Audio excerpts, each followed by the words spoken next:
Yes. May it please your lordships and my lady, if I can progress on where I got to, which was we been considering transfer image, a phrase introduced from by the European Court in L'Oréal and Bellieu.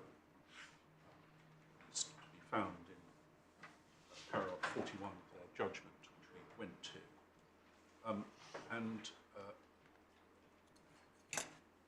If I can press on with the points in our skeleton argument at paragraph 30, which is on the core bundle, page 32. And this is just some further cases in which transfer image has been inferred. Yeah, I mean, what do we get out of those? Because they're just first instance decisions, so they're not binding on this court, and they're just examples of application of the principles to specific facts. They are. I mean, the first one we put is not you know, it's actually trademark registry, although effectively approved on appeal by the High Court. But the reason for putting that is it's particularly striking because it was a Section 5 case, yeah. Mark against Mark. So there was no actual evidence about no actual trade. It was just prospective. And the hearing officer drew the inference that, well, as set out in the skeleton, yep. Encountering the contested mark, it is my view that consumers of the contested mark will be reminded of the third earlier mark. It will therefore just the red dog mark. But I agree, it's only an example, but it does show, in my submission, it shows it's perfectly valid to draw this sort of inference. And that happens to be a beverages case, as it happens. I think in the light of that, I'll pass over. We did make a particular reference to Claridge's Hotel, but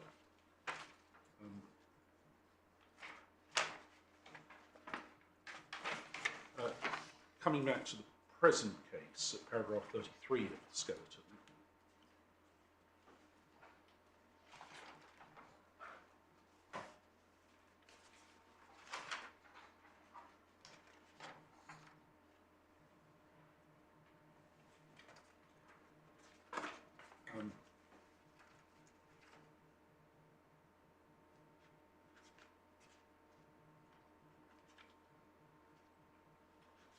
and I mean, I think I've really gone through that because I took my lords and my lady to the evidence of link, as it were, yep. Which the judge found persuasive on that issue. I mean, the key point you make here, as I understand it, is that you advanced a case of transfer of image, as we see from footnotes 19 references, and yet the judge, you say, didn't really deal with that. Indeed, yes. That's a reference, the opening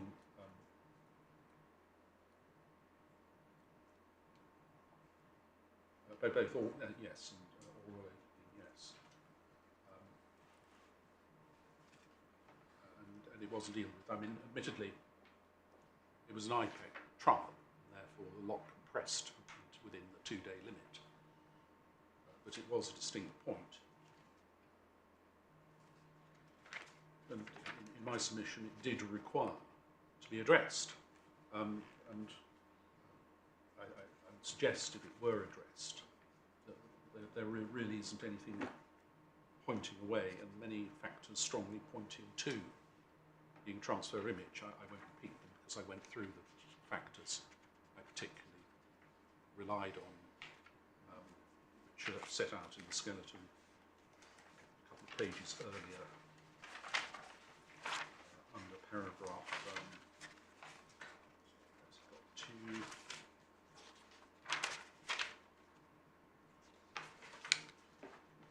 the factors in paragraph 27.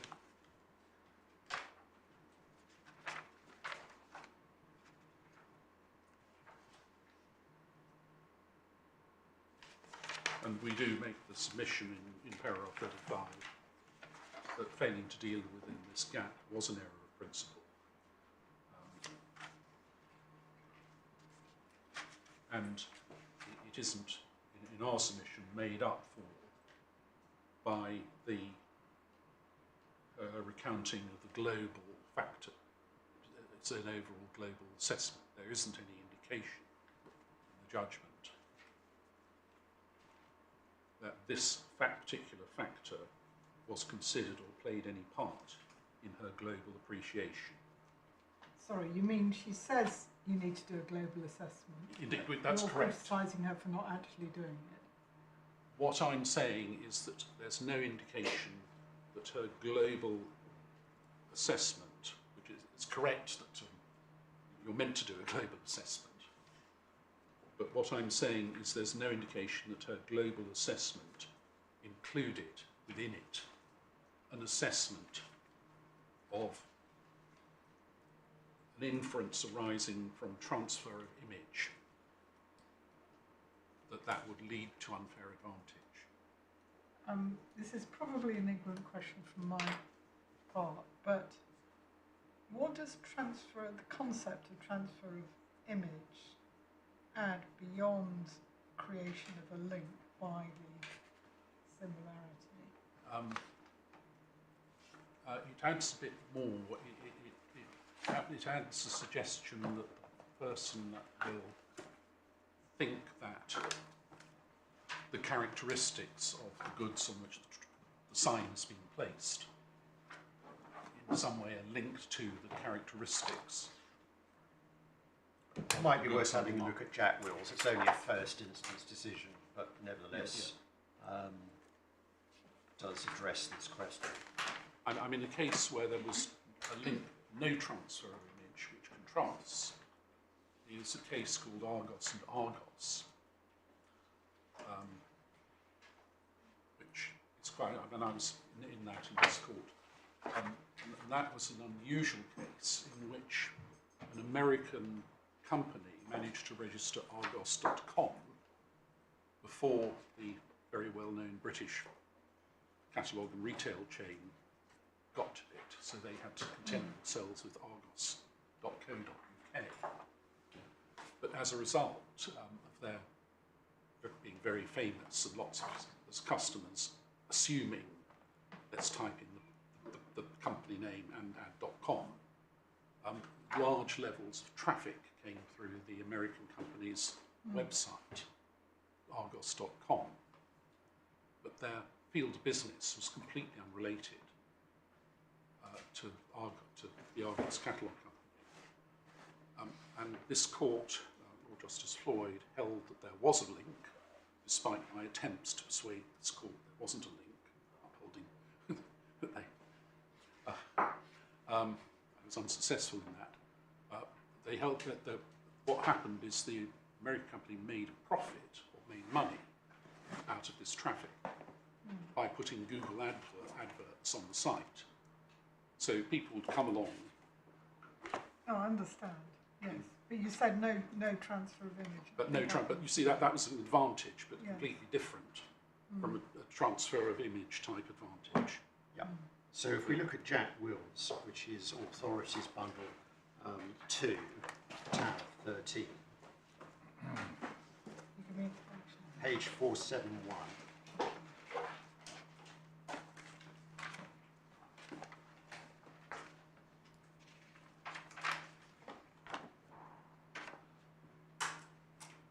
It's 109 and 110. Yes. And the pigeon logo.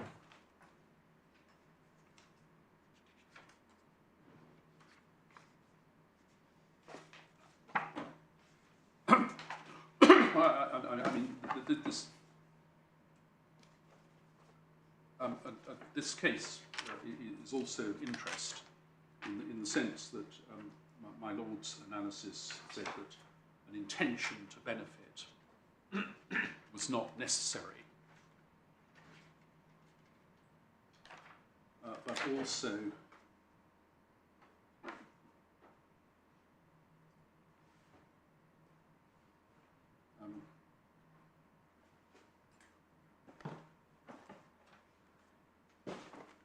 it doesn't mean that even if there isn't an intention to benefit, their intention of what they're up to is still relevant. I think that comes out of paragraph 109.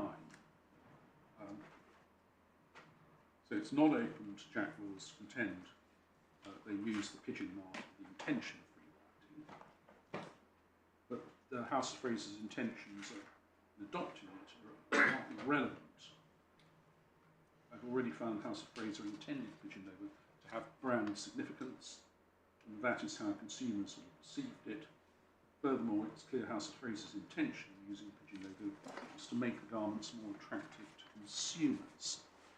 I consider it as a classic case of retailer seeking to enhance the attraction of its own brand goods by adopting an aspect of get-up of prestigious branded goods, in this case an embroidered logo, kindly used by Frank Perry, Cost, and others. Thus, House of Fraser was seeking to influence the economic behaviour of consumers of linear menswear. I see no reason to think it would not have succeeded in that endeavour. Then, furthermore, I consider its legitimate influence in the nature of a particular market, and so my Lord held an insidious transfer, whether this was the House of Fraser's intention or not. And, my Lord, I respectfully, thank my Lordship for raising that. I intended to go to this case actually in the context of intention. Since that's next to the ground of appeal, shall we do that now? Indeed. There are two aspects of this case. My Lord held that intention was not necessary. And that is, I think, paragraph 80 onwards. Yep. 466.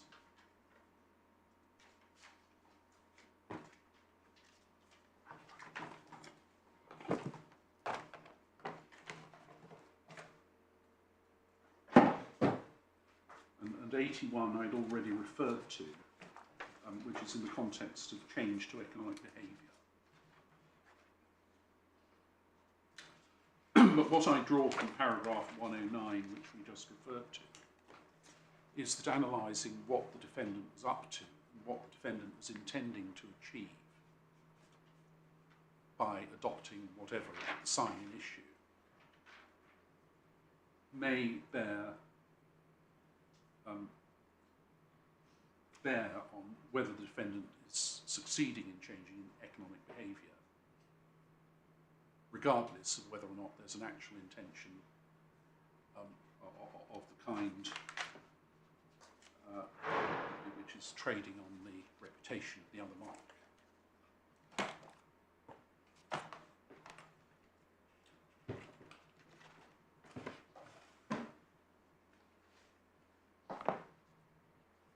Because put it its lowest in the present case, we have a large amount of effort being put by Aldi into successive iterations of designing the packaging. And it's not just a question of saying, oh, well, let's shove some lemons on. There are successive attempts to make it more attractive, to put it neutrally, we say, but in effect taking it closer to the Thatcher brand, but in any event to make it more attractive. In that sense, more similar to the Thatcher brand, which is acknowledged to be doing a very good job of promoting the characteristics of product to Thatcher's customers. And in my submission, it is a normal and natural inference from these efforts being made, which were intended to change economic behaviour. In other words, to make product more attractive and to encourage customers to buy it, that they will have succeeded in that endeavour. In other words, the adoption of this packaging won't just be neutral and do nothing for the sale of the goods concerned.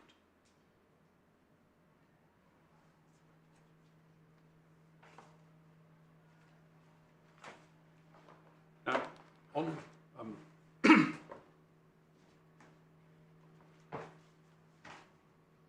one question which I think I partially but not completely addressed earlier is the impact of having,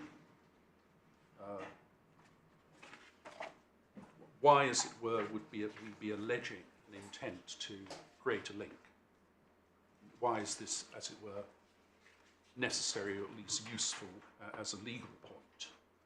And I pointed out that in the context of confusion, it is generally accepted that an intent to cause confusion is evidentially valuable, or maybe very valuable, but it's not itself a requirement for the cause of action, nor does a bad intent to cause confusion convert acts which don't cause, which don't meet the threshold, into unlawful acts. So that particular intention goes to evidence but is not constituted of the cause of action.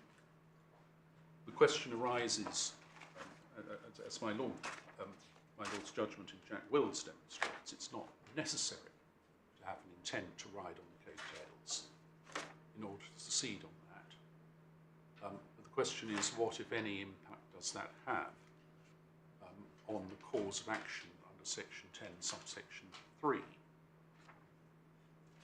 And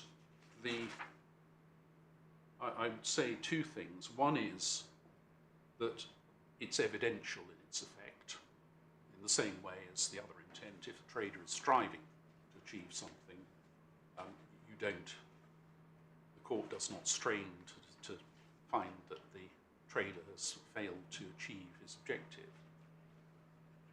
But secondly, it may, in some circumstances, be constitutive in that it may go to intent.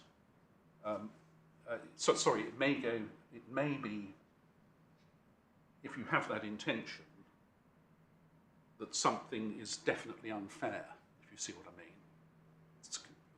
mean. You mean it may be sufficient to demonstrate? Sufficient to make it unfair.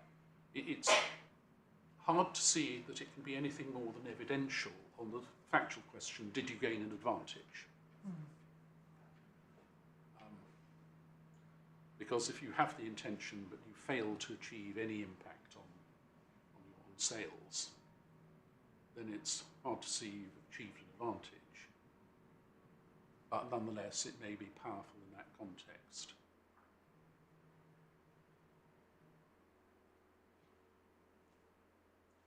So I would respectfully suggest it may fit in at that level. I'm not aware of it being analysed in cases in quite this way before. My Lord, in the Jack Wills case, looked at both L'Oreal and Billure and some of the English authorities involving intent.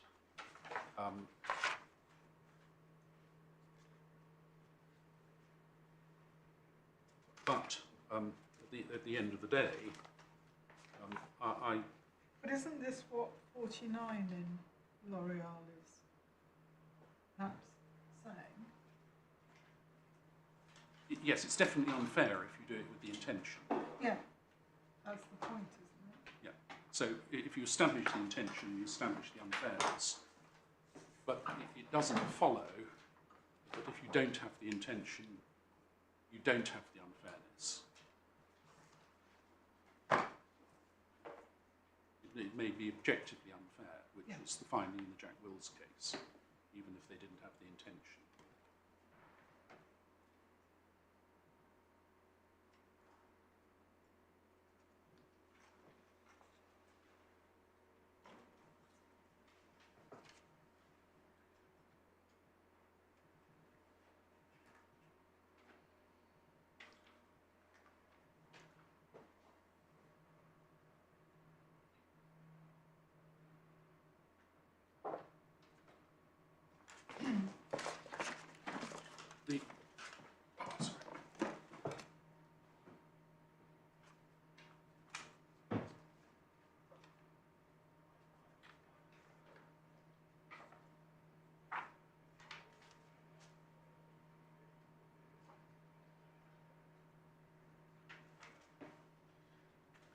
Yeah. Just trying to understand this. I mean, as far as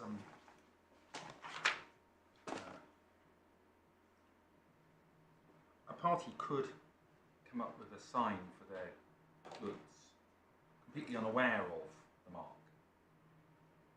but is nevertheless it's similar and they're gaining an unfair advantage. Could they not? Well, I think the question is not so much it'd be when they put it on the market.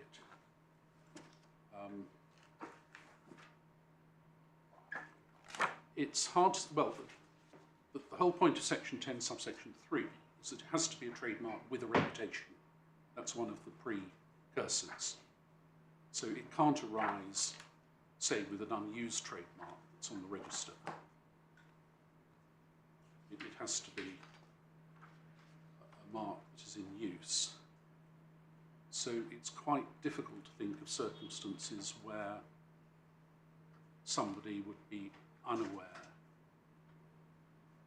The closest I can think of is a case which hasn't been cited. It was the point I discussed with my Lord Justice Arnold before the adjournment, to do with due cause, where a party starts using a trademark, builds up a reputation and goodwill under it, and then later has a collision with another famous trademark, resulting in it gaining an advantage.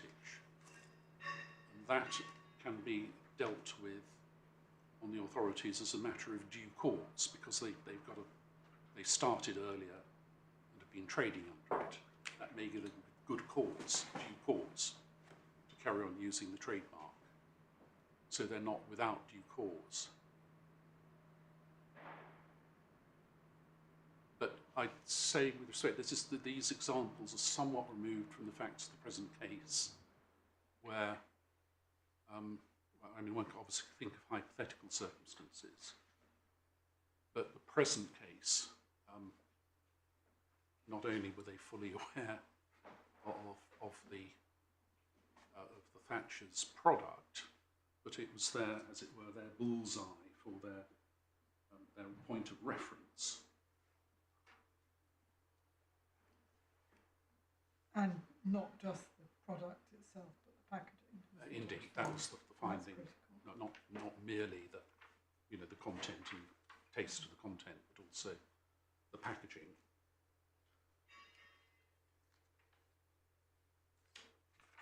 So, on the question of intention,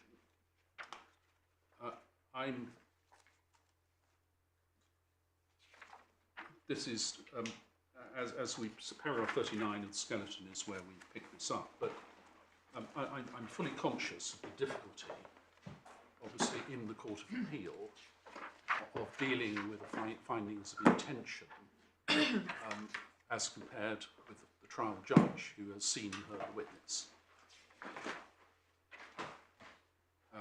And I don't, as it were, shrink from that difficulty. We do, however, submit that, as I went through the judgment, there appears to have been some confusion on the part of the trial judge as to the nature of the test she was applying.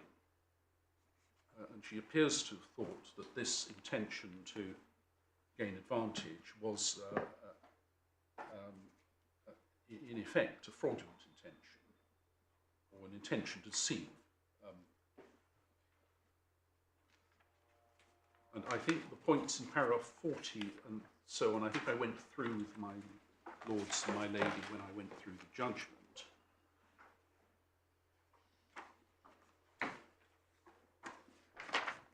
Yes, you did. So I won't repeat that because I'll pass through quite quickly.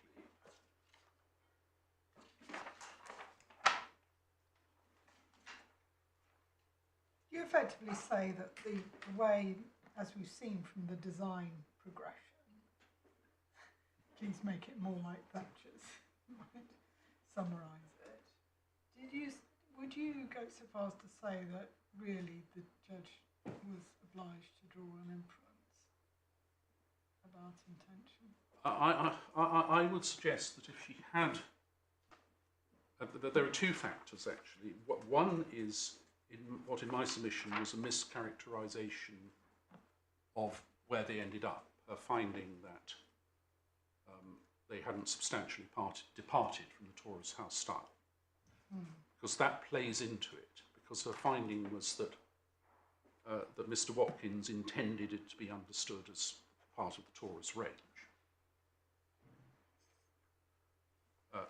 And I won't elaborate on that. You have my submissions on why I submit the judge is wrong in her appreciation of that. So had she looked at it, we say more correctly, and seen there was a significant departure from the Thatcher range, this is one factor. The Taurus range. Sorry? The Taurus range. The Taurus range, I'm sorry, my lord, the Taurus range. This is one factor that should have led her to question a suggestion that it was just trying to make it look like Taurus, but with lemons. That was what the defendants were up to. But apart from that, and in addition to that, there were all these factors in the course of the design process that we canvassed. In fact, actually, an intention that it be part of the Taurus range is not necessarily inconsistent with it also being perceived as their essay of a replica of Thatcher's. They're not inconsistent with each other. Yeah. And again, she seemed to have thought that finding that Mr. Watkins wanted it to be seen as part of the Taurus range was inconsistent with the intent that we were suggesting. Which of course it would be if the intent she was looking for was intent to deceive. But, yes. But that goes back to your submission that she's muddled as to the test she's applying. It would be very relevant to negative intention to deceive. That is right.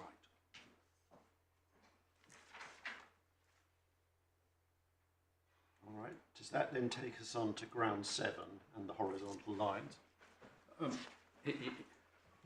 The horizontal lines are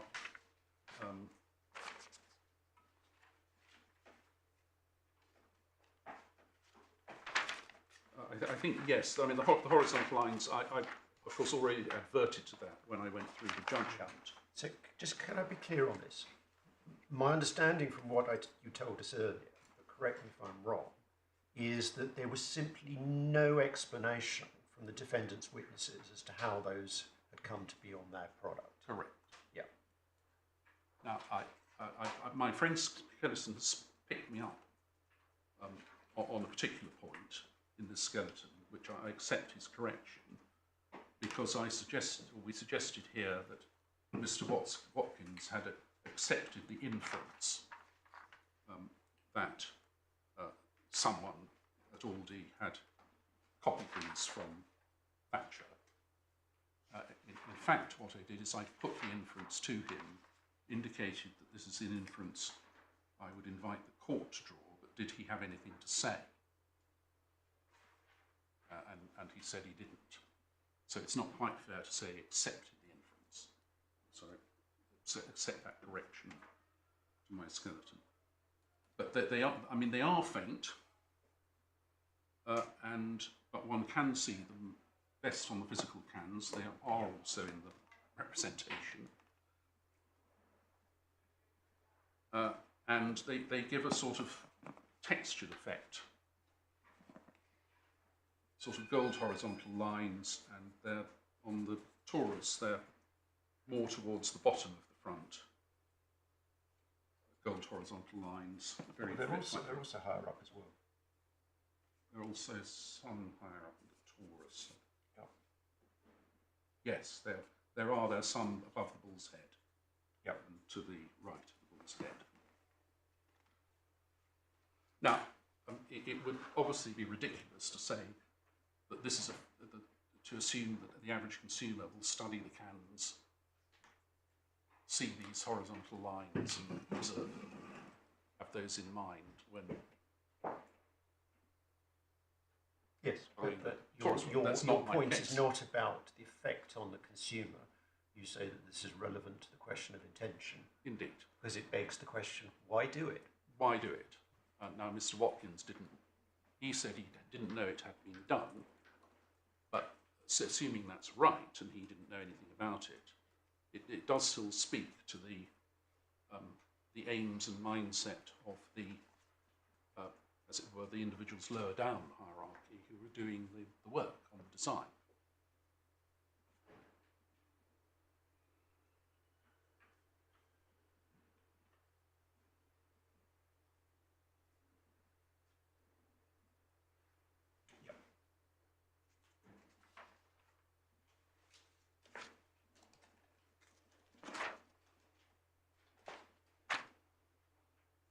All right, does that take us on to ground 8?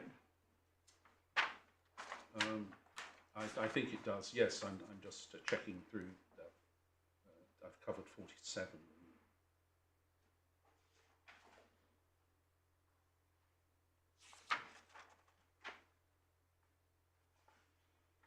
Well, I mean, paragraph 49 is a broader point, which is, it just goes back to, you know, there are lots of different ways you can present lemons if you want to make your product prominently a lemon-flavoured drink. But that's just a much broader point of the background against which we say similarities should be assessed. And that, yes, that then brings me to ground 8. Now, I've got an initial query here, which is a factual query, because I'm deeply puzzled. We look at the judgment in paragraph 30. The judge says this is core bundle page 99. She says, Aldi's label discloses that it contains no lemon juice, but only citric acid and lemon flavouring. And then when she repeats the point in slightly different terms, paragraph 141, page 146, where she says, she refers to consumers who later discover by reading the labelling on the back that it does not contain lemon juice but only ascorbic acid and lemon flavourings. Now, never mind the confusion between citric acid and ascorbic acid, that's entirely by the by. But my question is this. I have studied the label as astutely as I can, and I'm completely baffled because I cannot find any statement of ingredients that tells you, as claimed, that it contains, be it citric acid or ascorbic acid, no, it doesn't matter, and lemon flavour. Now, I'm not saying it ain't there, but if it is there, I can't find it. So where is it? Right. I think to answer this, I'd probably better go to Mr. Milton's evidence. But I'm sorry, Mr. Milton can't invent something that isn't there. No, it's either there or it isn't. No, Mr. Milton gives evidence as to the effect that it contains citric acid and not lemon juice. Well, that may be the fact, and I just but that's not what the judge's finding No. is. The judge's finding is about the labelling, and it's critical. Well, it's not critical, but it's germane to this issue because part of her reasoning, as I understand it, is consumers will not be deceived because if they read the labelling, they will find out the truth. And at the moment, I am struggling to find out how the consumer finds out the truth by reading the label. Now, as I say, it may be there, but I can't find it. well, those behind me read the label while I'm on my feet. Can I, in any event, go to Mr. Milton's evidence on this Certainly. point? Because So where is that? that is in the supplementary bundle.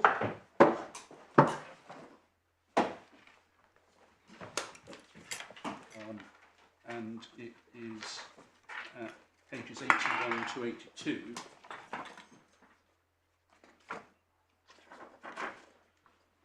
Can I just point, as I go to Mr. Milton's evidence, can I raise a clerical point, just so the court is mindful of this? The judge made certain rulings on inadmissibility of parts of this witness statement, which are in paragraph 21 of her judgment, but it doesn't appear on the face of the witness. In other words, it doesn't appear on the face of the witness statement.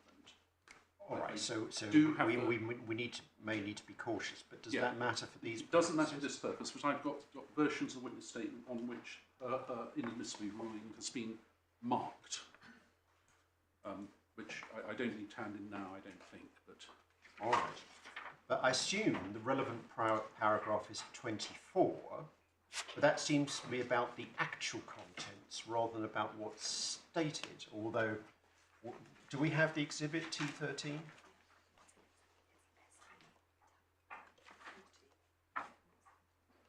SB page 171. 171. Is the exhibit.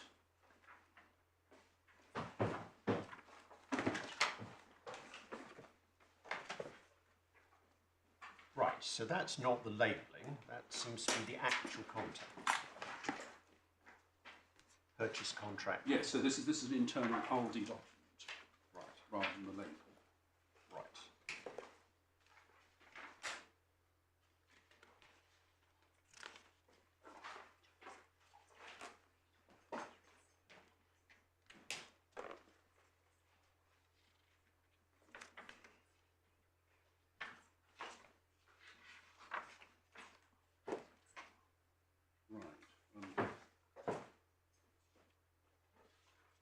Yeah, and when you read what he says, cider contains no lemon juice, but instead uses citric acid and lemon flavouring.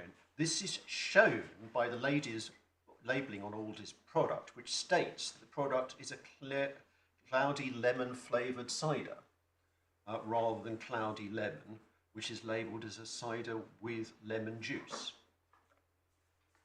Yes. Okay, yes. but how does that stack up with what I have in front of me? It doesn't say cloudy lemon flavoured cider. It says cloudy cider lemon.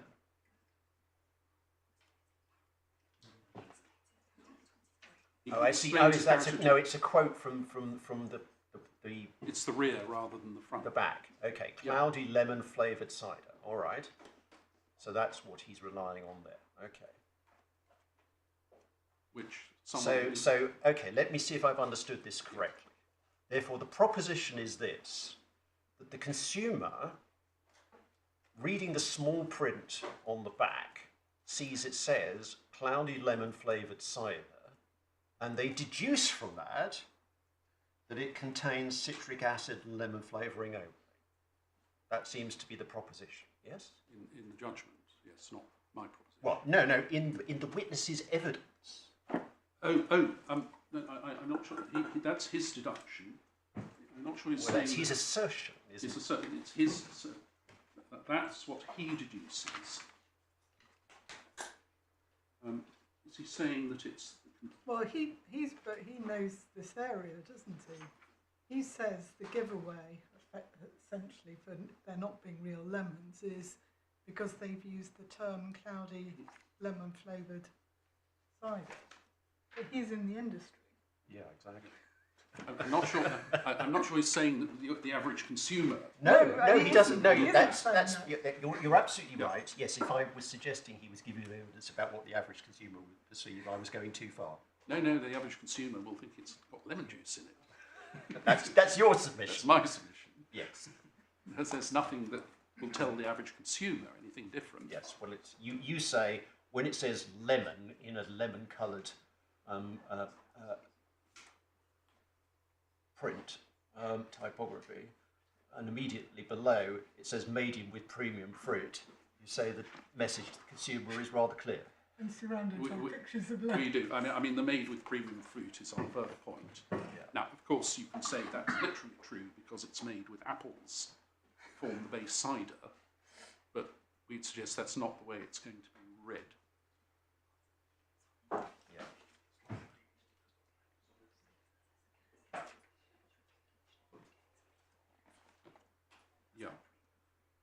Yes, I'm just reminding you back to Mr. Milton's evidence as how, I mean, he deduces it from his knowledge of labelling rules and also the internal documents. He's not saying consumers will do that, and he refers to the UK labelling rules. Which paragraph? Paragraph 23.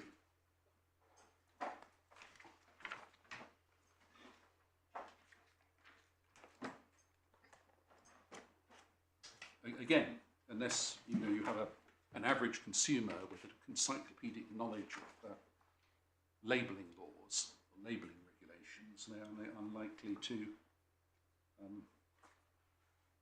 be aware of the nuances of this.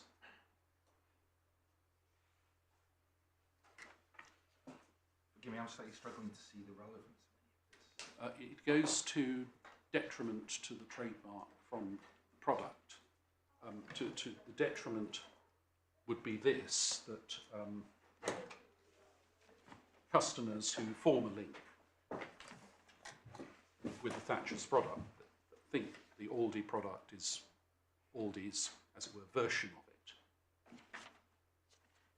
it. If they don't like what they drink, they find out that it's product with artificial product in, not natural lemon juice, that could well put them off. Well, it's not necessarily them finding out. I think your point is, I assume the point below was the broader point, was that in fact your client's position is it's a more artificial flavour, and they may thereby be put off the, if you like, the genuine article. Yeah, which really does have lemon juice in it. Exactly, my lady. And I mean, you might say, well, a rational consumer might say, oh, well, that's the Aldi product, but maybe the Thatchers product is better. But people don't necessarily think that way. I mean, my Lord's point is that it's hard to see how the average consumer gets that from the can. And that understanding. Yeah. But it's more to do with so there's two different questions in play here. Question number one is whether the average consumer will be misled by the Aldi packaging to believe, contrary to the fact, that it contains lemon juice. Question two is, even if the answer to question one is yes, how does that impact on the trademark and its reputation or distinctive character? And as to that, as I understand it, your argument is that it rubs off. It is indeed a rub-off argument. And I think perhaps something that may have gone a little bit awry is the judicial taste test, as it were, because that originated at the CMC as an idea from Judge Hakon, who conducted the case management conference. I think we were asking for putting a bit of expert evidence on taste and composition. He ruled that out because IPEC trials are meant to be short and sweet and quick, but suggested, oh well, and asked the trial judge at that point, might have been him, to just have a taste. That was only, if I can put it this way, if you like, a supplement to the actual evidence. Mr. Milton gave evidence of his tasting and colleagues' tasting, and of distinct differences in mouthfeel. That evidence wasn't cross-examined to, and I think, in fact, the judge summarised it without adverse comment at an earlier point in judgment.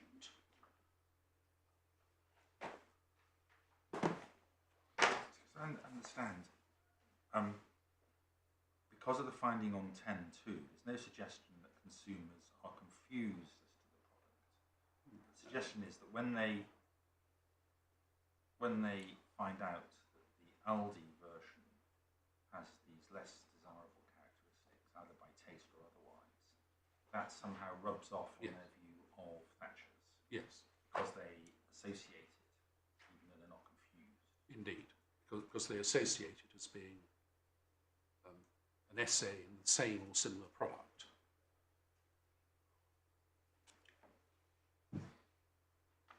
And it may not be entirely logical, but then consumers may not always behave in an entirely logical manner. You know, some consumers might say, oh well, that's because it's an Aldi knockoff.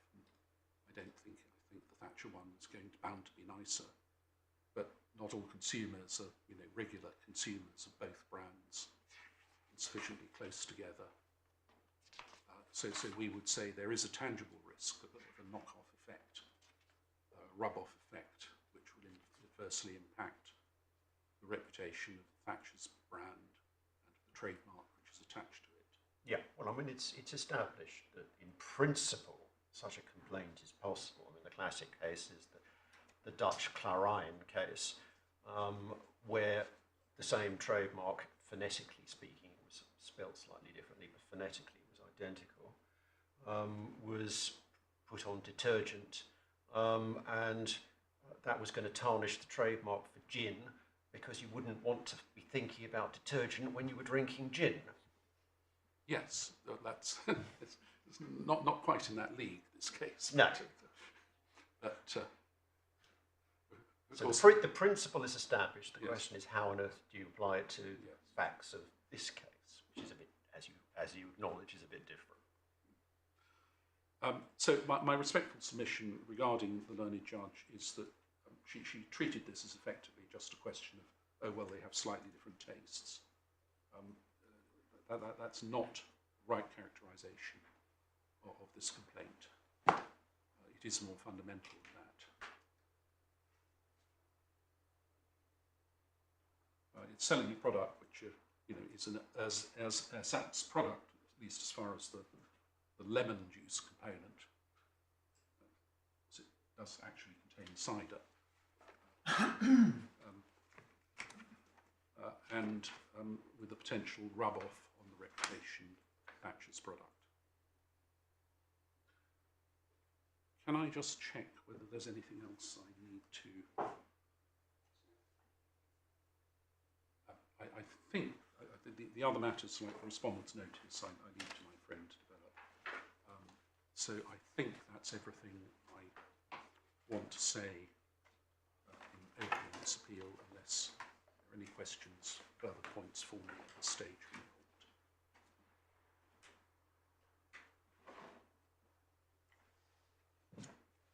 court. No, I don't think so. Thank you. I'm live. Yes, Mr. Eden. My lords, my lady, with the court's permission, I was going to deal with the bulk of the respondent's notice, the respondent's response to the appeal. But if you may, allow my learned junior, Miss Wigington, to address you on some of the points. Of course. Most likely she's going to address you sitting down, if that's okay. You know. Yes. Yes, indeed.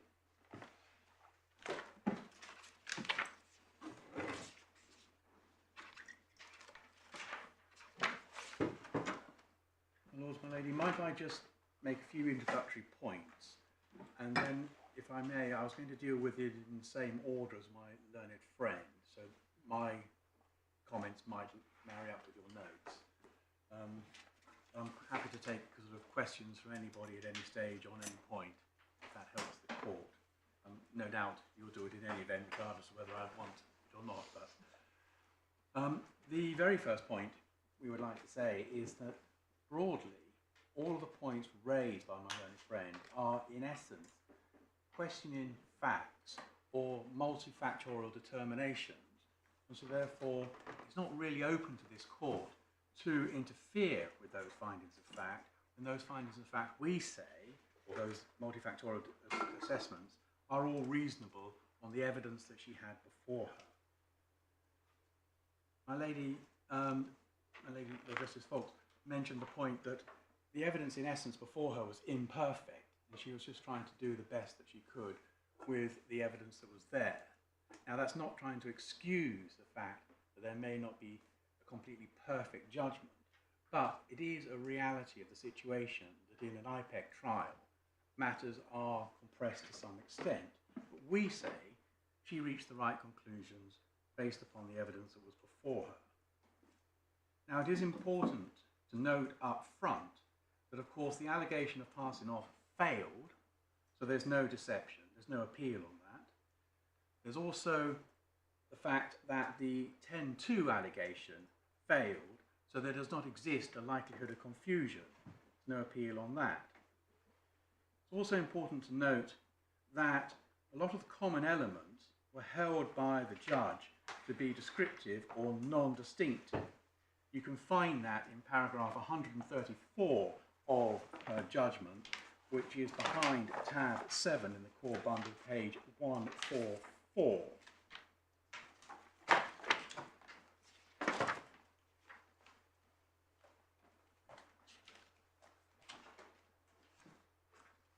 It's halfway down.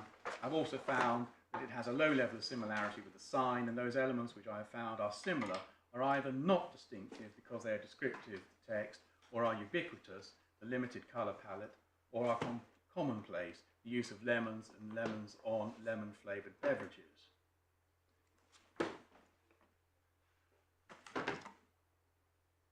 Now, also, the evidence of Mr. Watkins, who was, of course, the Aldi witness, in paragraph 28 of his witness statement, indicated that it's the intention of Aldi to try and act lawfully in all cases.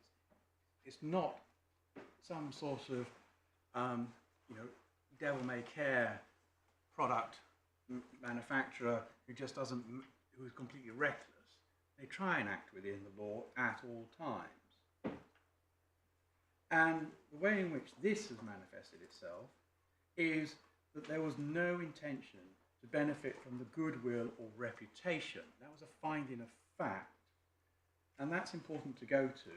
That's that it's developed between paragraphs 128 and 131, the culmination in 131, which is in the core bundle behind tab 7, page 141. Starts there and proceeds through to 143, which is paragraph 131. And then the last three lines, on balance, I'm satisfied that Aldi did not develop the Aldi product being the sign with intention to take advantage of the goodwill and reputation of the trademark. I'm sorry, I've lost the paragraph. I'm Can you terribly give it to me sorry. again, it's my fault. It's tab 7, Yep. page 143, Yep. paragraph 131. Thank you. And it's the last three lines from which I just read. Now, the reason why that's particularly important is that here she is saying that she has found that there was no intention to take advantage of the goodwill and reputation. So it's not that she found that there was some advantage, but it was not an unfair advantage. Her finding of fact there is that there was no advantage taken at all. Sorry, it says here at least it's about intention. Yes. So, but there's no intention, but she goes on that there was no advantage taken. Yeah, I know, But sorry, it's not but- this paragraph. No, but it's still, it goes to a wider point about intention. And that's how I was introducing this point, that Aldi don't have an intention to do anything nefarious. So they're not even trying to say, we have an intention to take a little bit of an advantage, but we're trying to make sure that we draw back from taking an unfair advantage.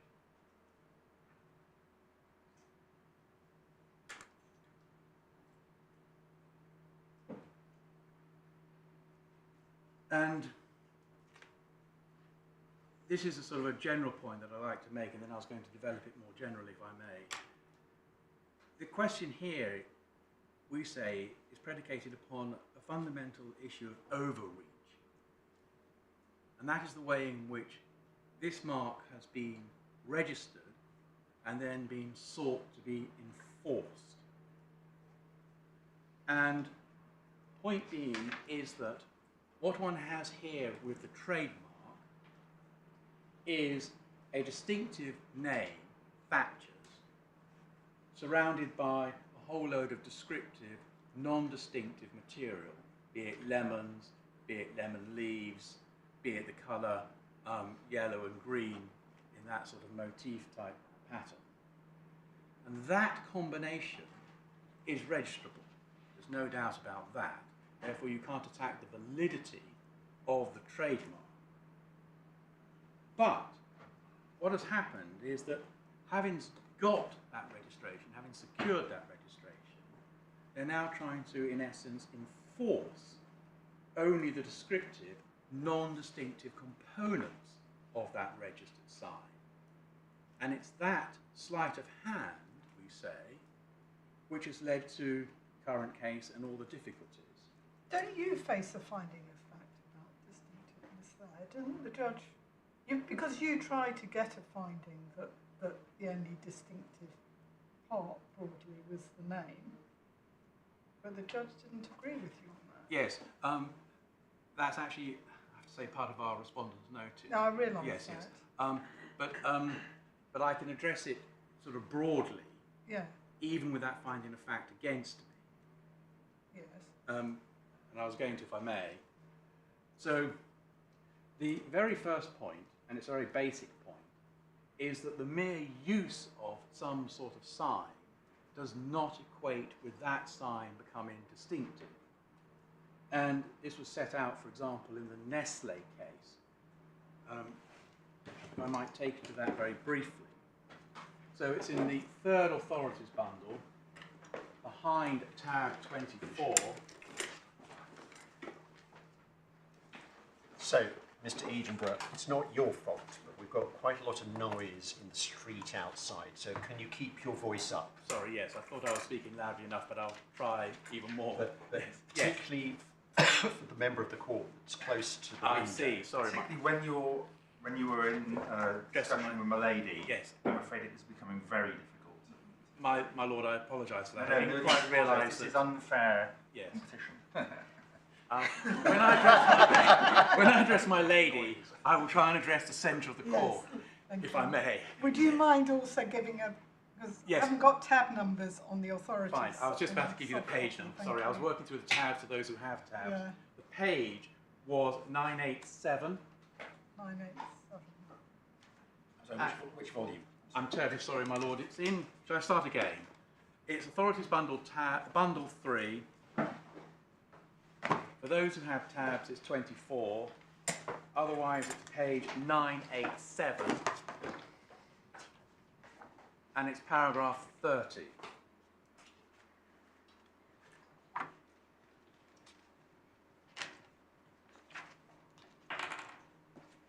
That's a misreference.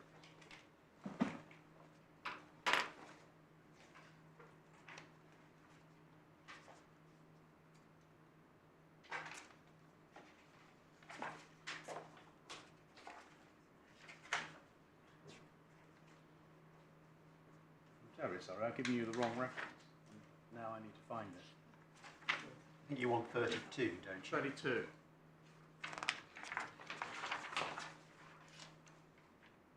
Yes, 32. Thank you, my lord. Sorry.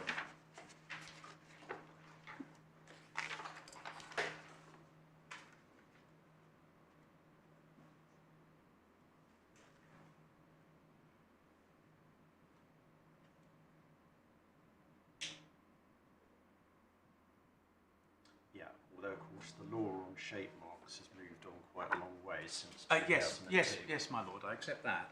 But the point, the general proposition is good, I would say.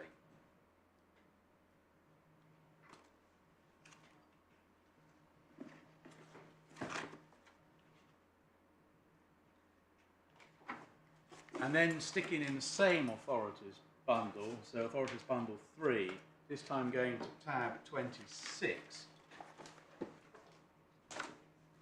This is the Starbucks case.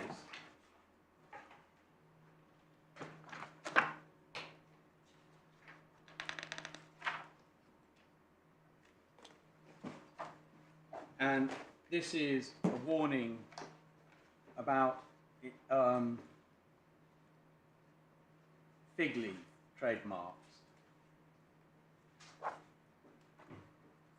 A comment that it appears to me that PCCW only succeeded in obtaining registration of the... Well, hold on a minute. First of all, you have to show them the trademark so as they understand what I'm talking about, which is at paragraph 3, page 1081.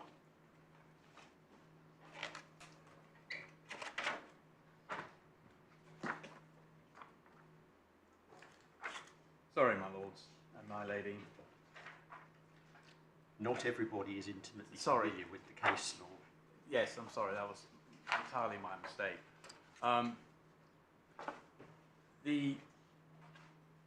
As my Lord Justice Arnold has said, if you go to page 1081, it's below what would be paragraph 3.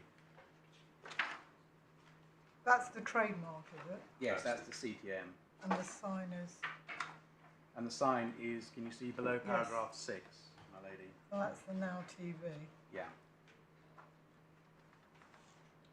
So, So, sorry. paragraph, And then if we move to paragraph 117, which is on page 1110.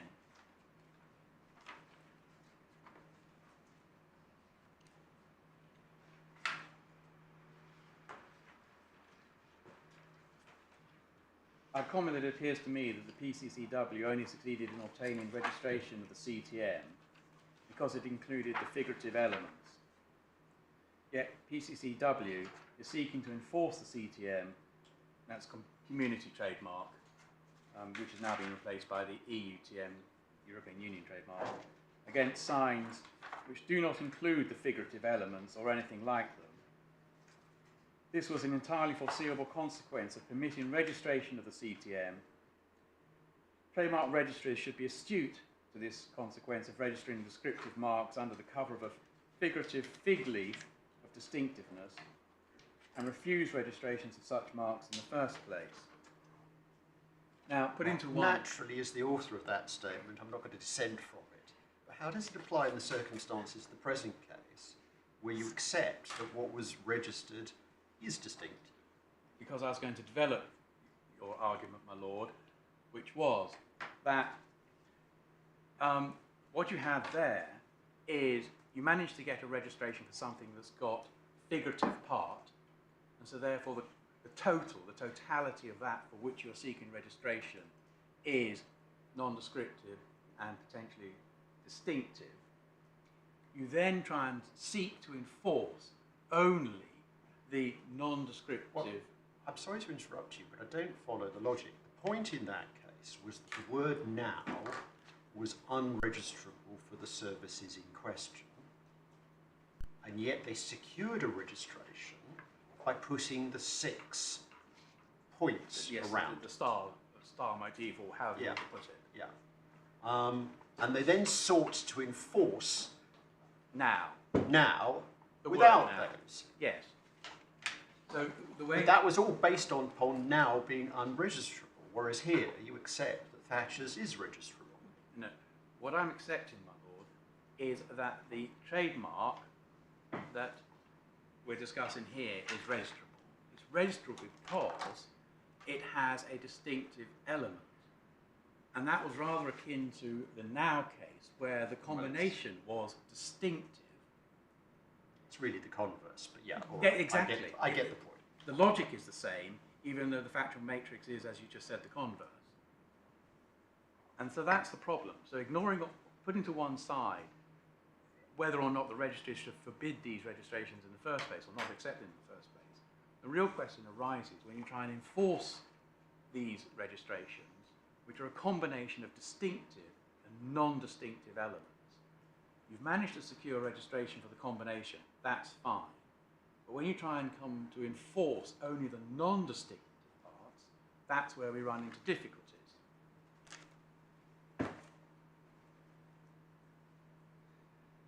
Now, there's a similar sort of point in the Lindt chocolate case, and you can see this clearly in the OHIM decision, which is in the 4th authorities bundle.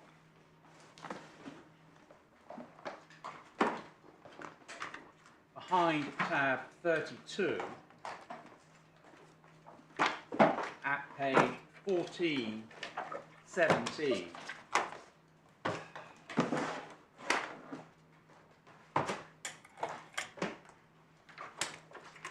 Now, to put this in context, you can see, even though you're probably all familiar with this if you've done any shopping in any supermarket in the last, around Easter time, on page 1409, that's 3 representations of the chocolate bunny. And for the 2 on the right-hand side, you can just make out there's some writing on the rear rump of the chocolate bunny.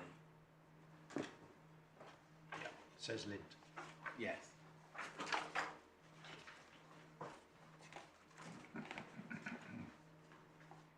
Now, because this is an OHIM case, this is all to do with whether or not that's a good mark. It's not an enforcement case. But the point that I like to draw out is the point of principle that's on page 1417 at paragraph 36. So what happened here is that they were trying to invalidate that registration. The invalidation fails because of the distinctive wording. And then at 36 they make a comment. That said, it should perhaps be mentioned that while the CTM proprietor is entitled to retain the registration for the contested CTM, this ought not to sanction or permit the CTM proprietor to overextend the scope of protection it enjoys for its mark by seeking to attack and oppose the registration of competing Easter chocolate bunnies which do not contain the words which are similar to Lint Goldhauser. So that's bringing the case, or the judicial comment, closer to this case.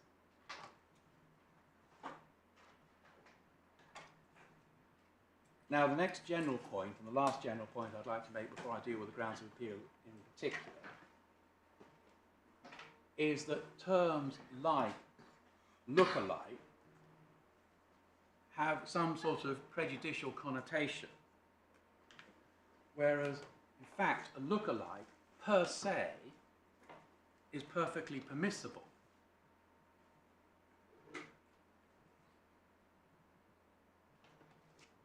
And this is part of the problem with this area of law, is that you have some prejudicial terms that have been substituted for the words that are contained within the legislation. Free riding and things like that, parasitic trading, which contain prejudicial and immoral overtones, which in essence try and answer the question which you're trying to ask. And so a circular. I'll develop this more in a moment. But this is in contrast to L'Oreal, where one of the central points there was whether or not the contested, allegedly infringing products were replicas or imitations. Those two words are technical terms that had an effect with respect to the comparative marketing directive. And in that case, the L'Oreal case, the contested products were imitations. And that technical term therefore had a consequence that the use fell outside of the permitted use that you could do in comparative advertising.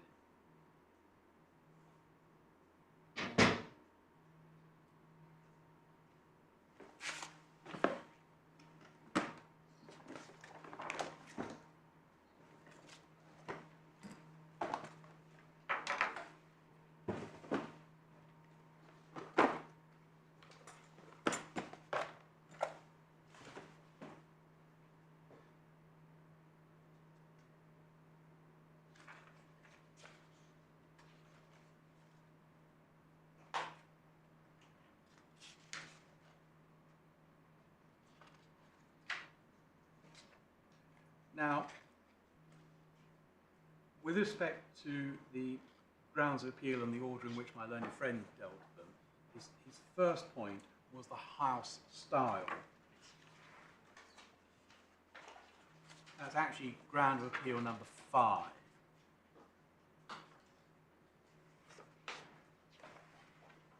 Yeah.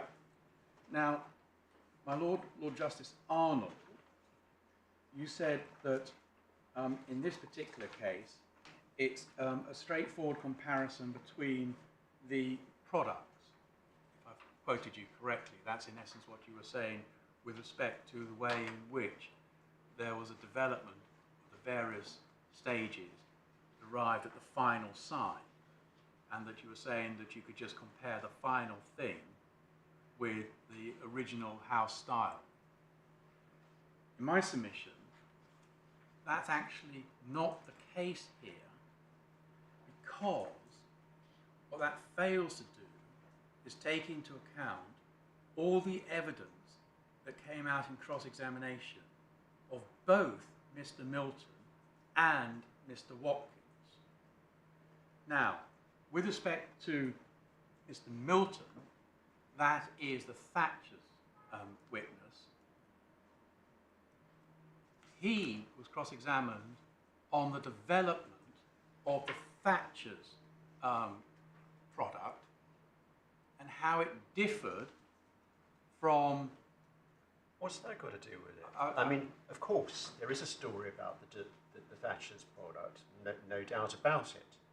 But the issue here is whether the Taurus Cloudy Cider Lemon represents a departure from the previous Taurus products in circumstances where the previous ones all featured black and no pictures of fruit, whereas this one features something that's off-white and does have very prominent pictures of lemons. My lord, exactly. But the point being is... What's Thatcher's development got to do with that? Because they had a previous style, but basically the graphic element was all landscape. And then because this is a fundamentally different product, it's not just a pure apple cider, be it a rosé or what have you, which is still an apple cider just made with apples that contain a red coloration. It is a departure from that, and so therefore what they used on the packaging and on the can for that product differed from that which they had used before. In particular, to speak that it contained lemon, a citrus product, they put lemons on it. Now, there's a whole load of cross-examination on that, and what he said was the Thatchers product, which contained the lemon cloudy cider product, was not a fundamental departure from their previous things, because it still contained Thatchers, and in essence, the layout of the front of the can, the way in which the various words were positioned.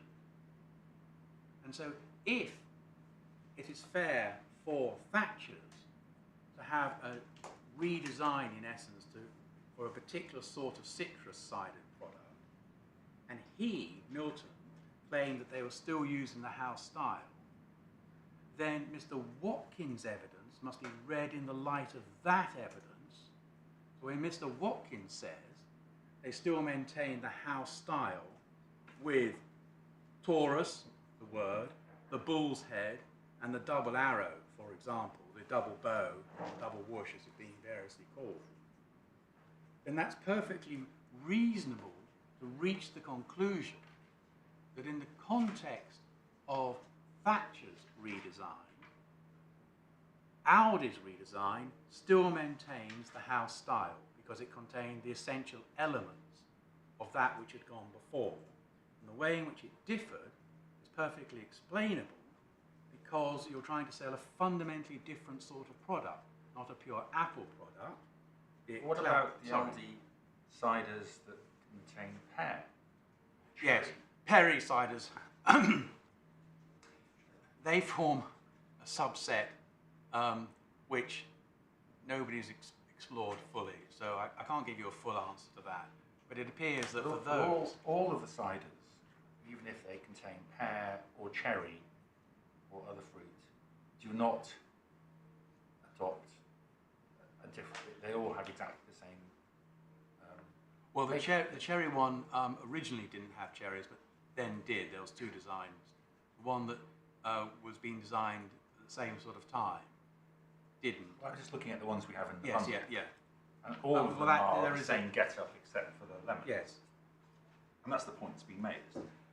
Yes, but what I'm trying to say is that my Lord Justice Arnold said you only need to look at, in essence, Taurus original cider, Taurus cloudy lemon, and see and compare them. It's not just those, as my Lord points out. All of them bar the lemon one. But in my submission, you have to look at that evidence in the light of the evidence that came out in cross-examination of Mr. Milton and Mr. Watkins, who were explaining the bits that they did keep in common, both for Thatchers and for Taurus,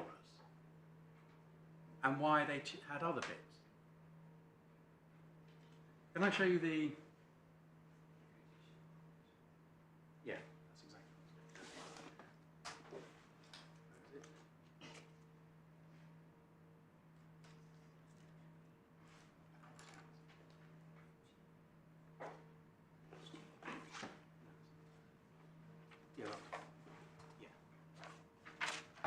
So, can I make this point good with respect to the Thatchers products? Because that will illustrate what I'm trying to say.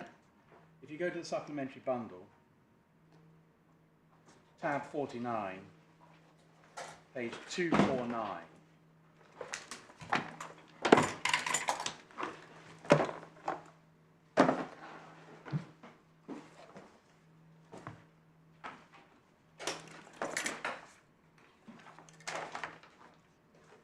so Gold, Haze and Rosé, all apple ciders, all have landscape scenes front and centre. You then move to the fourth product, the Cloudy Lemon Cider, and so as to differentiate it from the others, so as to shout lemons, it's got lemons on. Sorry, isn't the rosé one shouting red apples? Yes, but it's still got the landscape though. Very, You see that? very faint. Yeah. But it's still a landscape, if you see what I mean. So what I'm saying is that you don't like this point, my Lord. Well, I'm just shaking my head because I'm struggling to understand the relevance of this. Well, the point is I'm saying that in order to view Mr. Watkins' evidence that he said that it maintained the house style, you need to have listened to all of the cross-examination where Mr. Milton said that the Cloudy Lemon product maintains the house style. Those are the people who are in the game. Sauce for the goose is sauce for the gander. And that you get from the cross-examination and listening to all the evidence. So it's not a pure paper comparison.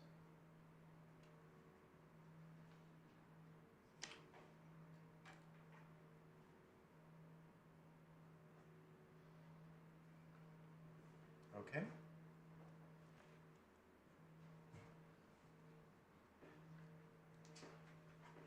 When this was being opened by my learned friend, he also dealt with the point that Taurus echoes some of the strongbow motifs. Now, it's important to see how this was pleaded and how it was addressed. So, in the particulars of claim, which you'll find in the core bundle, tab 9, at paragraph 13, which is on page 163.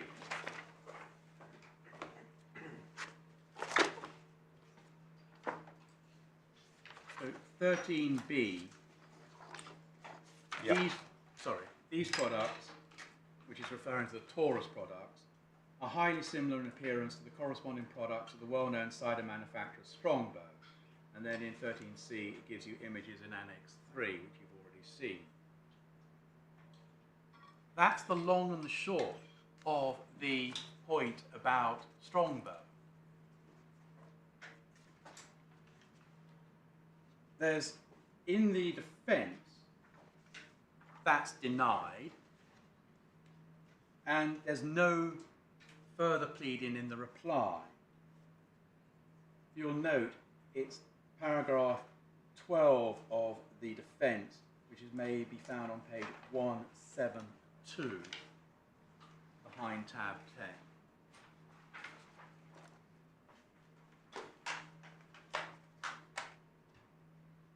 So one of the planks of the arguments being used against me is that, in essence, the Taurus range of ciders somehow take unfair advantage of the Strongbow ciders.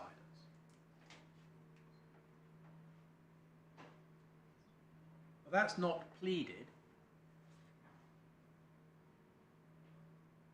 As it was not pleaded, it was not in issue. So correspondingly, there was no evidence upon it.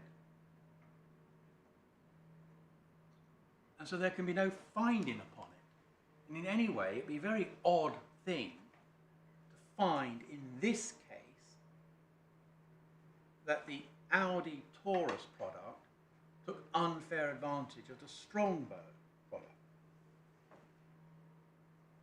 But it is a part of my learned friend's argument when you come to look at the sales of the Cloudy Lemon product, the Taurus Cloudy Lemon product, that they were astonishingly high. And one of the ways in which that was dealt with is that you have to take into account the fact that they say, this is Thatchers, say that the Taurus baseline sales were astonishingly high or very high because of some sort of purported unfair advantage over Strongbow. Well, you can't do that in my submission. The baseline is high sales of normal Taurus cider. So you say this is a bit like pleading similar fact evidence. You've got to plead the similar facts as well as the evidence. My lord, yes. This is basically trying to besmirch the Taurus normal cider by the back door, and then saying that all their massive sales of Taurus cider products are high only because they are artificially high, and therefore high sales of the Cloudy Lemon product can't be discounted.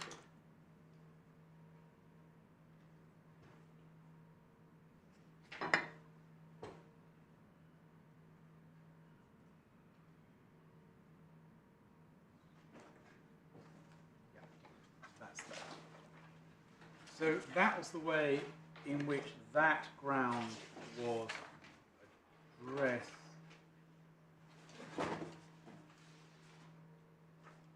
Yeah. My lord, can you hear me clearly still? I'm trying to speak a bit more loudly, or you really suffering? I confess it's a constant battle. But yes, that's why I asked. I can hear you, yes. Right. If I can't, I'll say so. Thank you, my lord. Because I was trying to raise my voice, but I wasn't too sure whether I was succeeding or whether I was now shouting at you, if you see what I mean.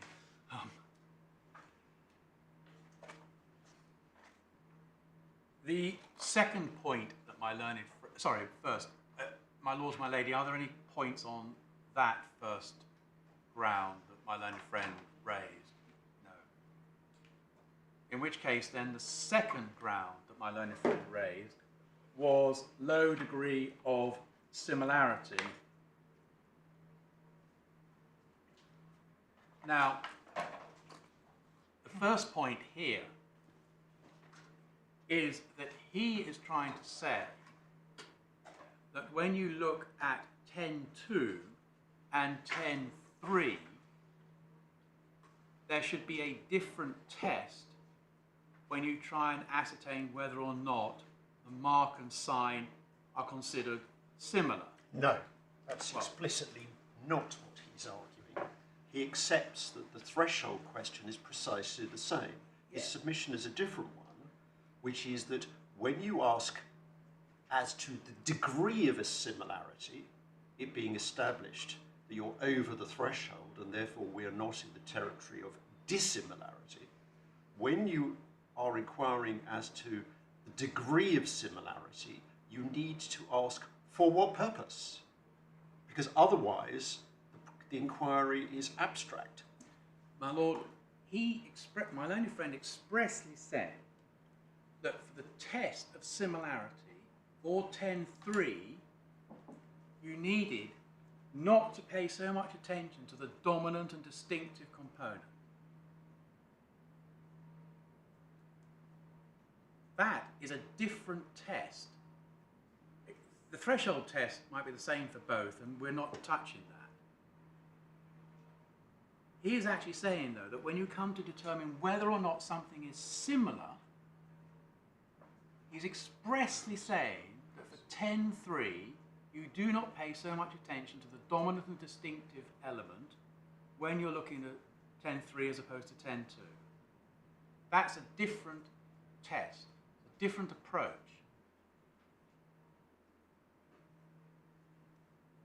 Well, that may be correct, but can we orient the parameters of the debate first? Because he's not arguing for a different approach to the threshold question. As you say, there may be some debate between you as to what you feed into the assessment, but do you dispute that it's relevant and possibly important to ask oneself, similar for what purpose? My lord, might answer that by going back one step, and then I will try and address your point head on. Because the reason I want to go back one step is to pick up a point that my Lord Justice Phillips raised, which is that the same wording is used in 10.2 and 10.3 in the same context with respect to the word similarity when you're judging the similarity between the sign and the mark. So that's why I say it's the same test. But then coming to your point, my Lord Justice Arnold, is the point is that once you have ascertained the similarity between the marks using the same test under 10.2 and 10.3, then the degree of similarity that you've ascertained might have a different consequence because of that which flows from 10.2 or 10.3. So you would accept that the same degree of similarity may have different consequences within the different contexts? Yes, and that's because of what follows in 10.2. You need to prove the existence of the likelihood of confusion. And what follows from 10.3, which is all unfair advantage and what have you. But the legal test, when you're judging similarity or otherwise, is the same. And you reach, so you get over the threshold in both cases, and then you arrive somewhere on the spectrum by applying the same legal analysis.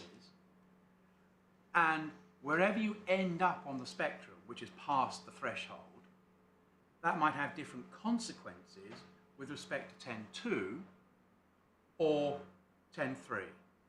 Well, I'm struggling to understand that, because let's take an example. So let's take phonetic similarity, oral similarity. Now, one of the reasons why you inquire as to the degree of oral similarity is the very simple reason to ask what's the likelihood of people mishearing. Yes. One trademark is spoken and people hear a different one. And the degree of oral similarity bears upon that question. But that inquiry is likely to be much less germane in the section 10.3 context. I'm not saying it's irrelevant, but depending on the factual scenario, it may have very little relevance. But my lord, the way I would answer that is that difference in consequence would manifest itself in the analysis of the next step, which is, given a certain similarity which is the same in both cases, the consequences might be different. So, a clear example is that in 10.3, similarity does not need to be so close as to give rise to the existence of the likelihood of confusion, which is trade origin confusion, be it direct or indirect.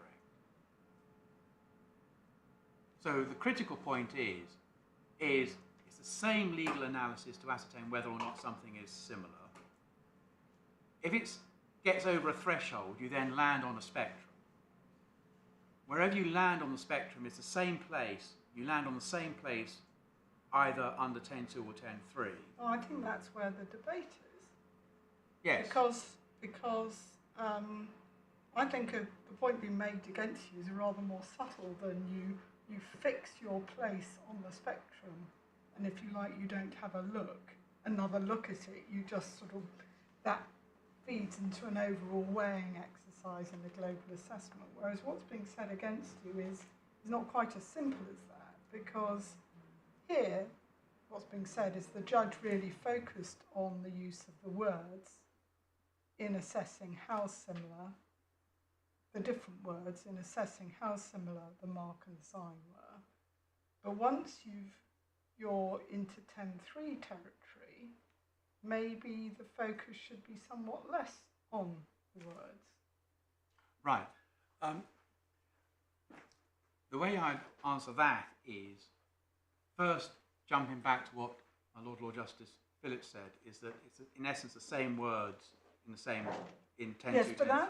that's the threshold point, whereas this is, my understanding is it's at the assessment of whether on the facts there are unfair advantage. I may have misunderstood the No, my lord, my lady.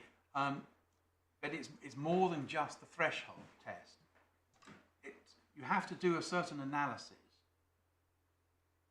be it oral, visual, or conceptual.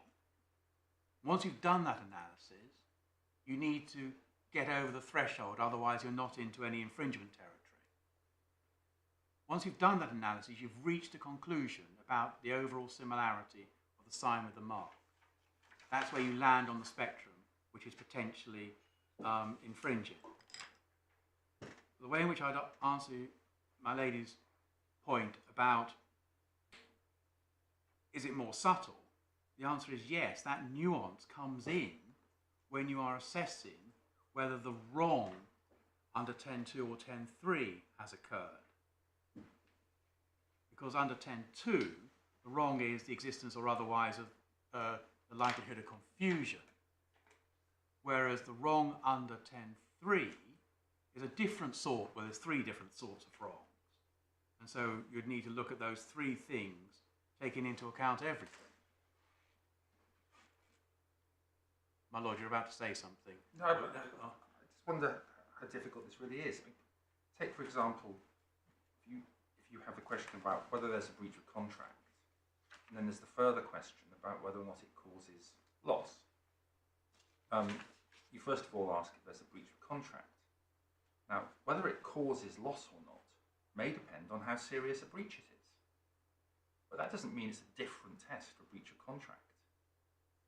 And actually, it's the same position here. The first question is there similarity?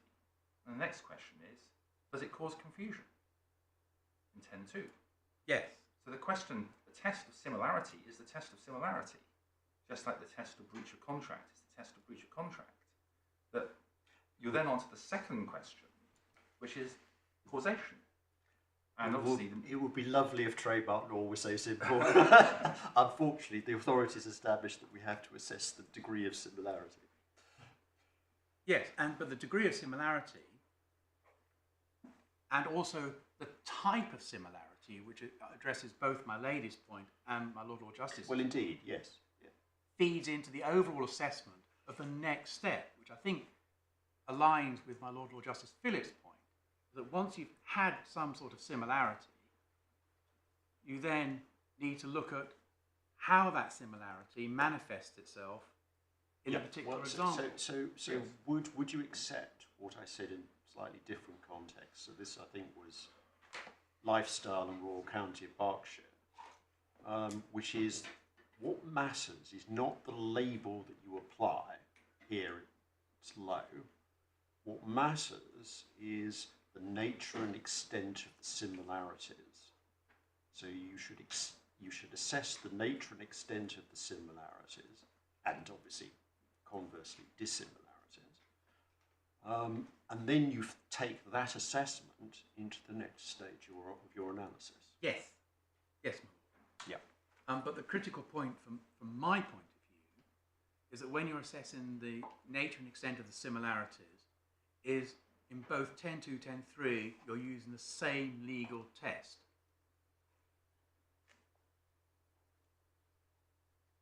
But the way in which you've done the analysis then may have nuances that feed into the next step.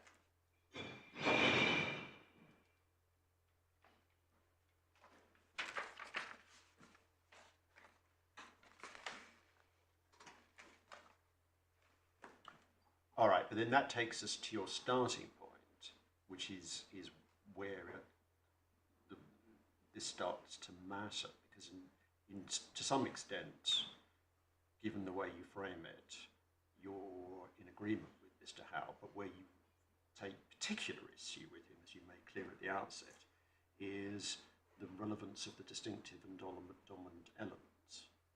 Yes. Now, I understand your position is the assessment is exactly the same, but why, as a matter of logic, should it be exactly the same?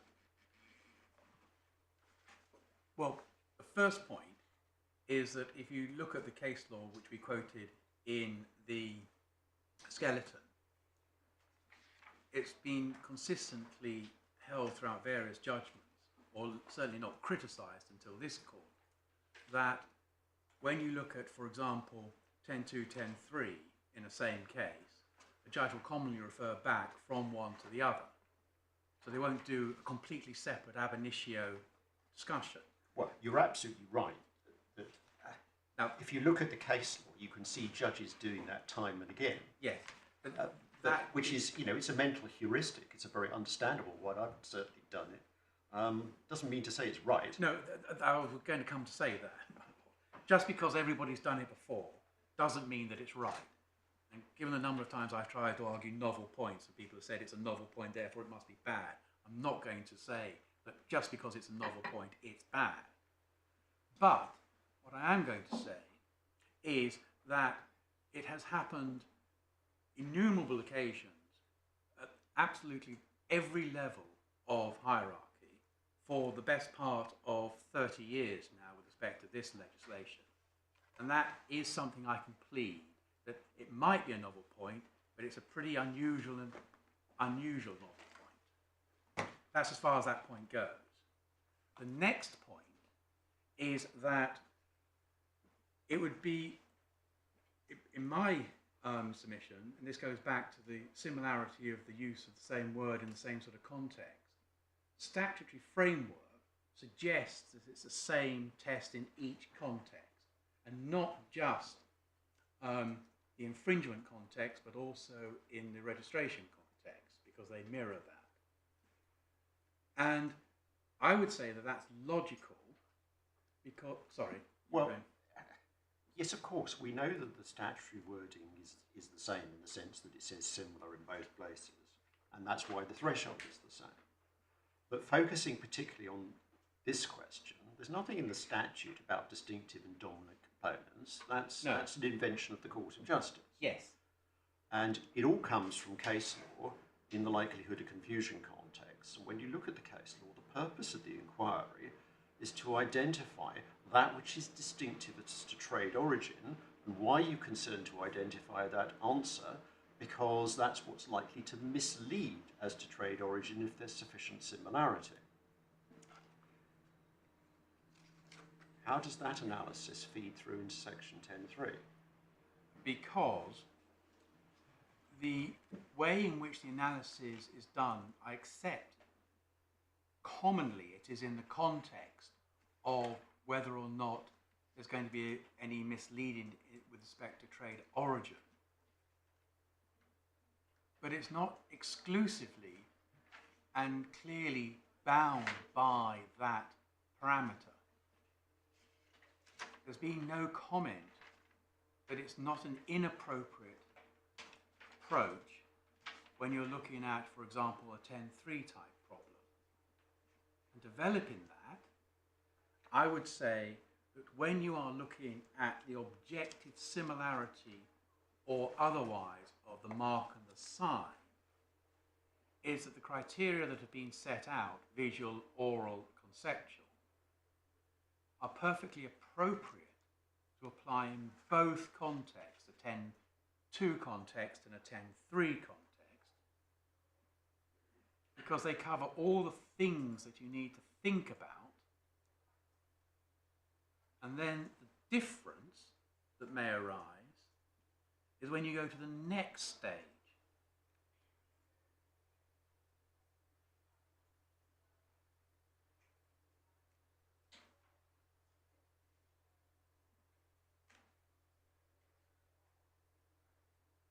All right.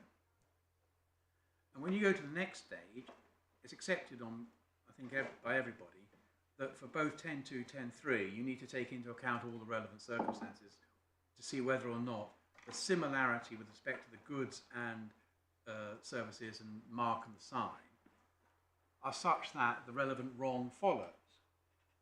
Now, it might be when you're looking at a 10-2 point, certain factors play more heavily than when you're looking at a 10-3 point. But the judge here, having performed the same analysis on similarity, has then taken into account, according to her judgment, all the factors that are relevant whether or not a 10-2 problem arises or a 10-3 problem arises.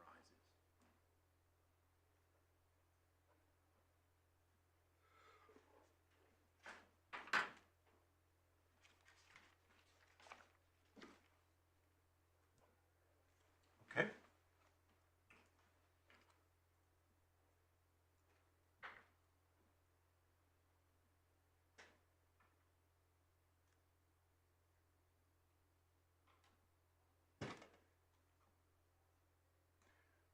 Right. Might I just check one point before I leave that?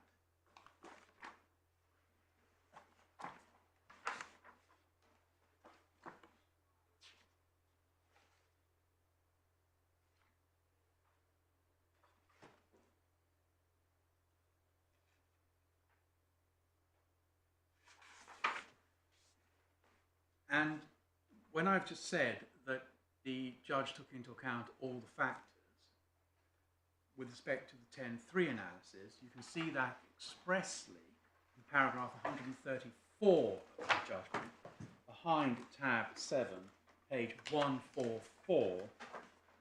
I've taken you to this before, but in the context of this discussion, it's worth repeating.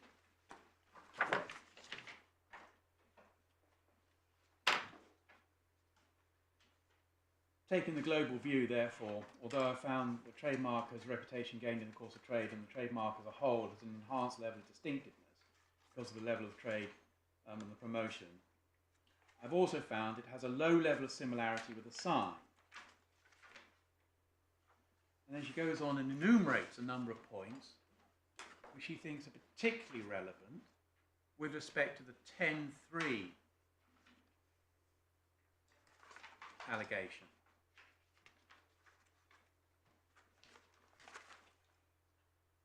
So it's not that she has just said under 10-2 the signs have a low level of similarity, therefore 10-3 fails.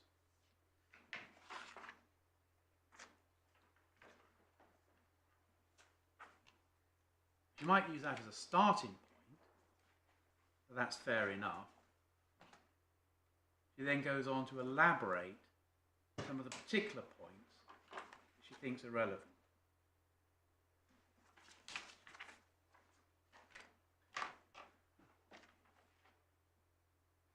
My lords and my lady, that was all I was going to say on that particular point, unless there are more questions that anyone has of me.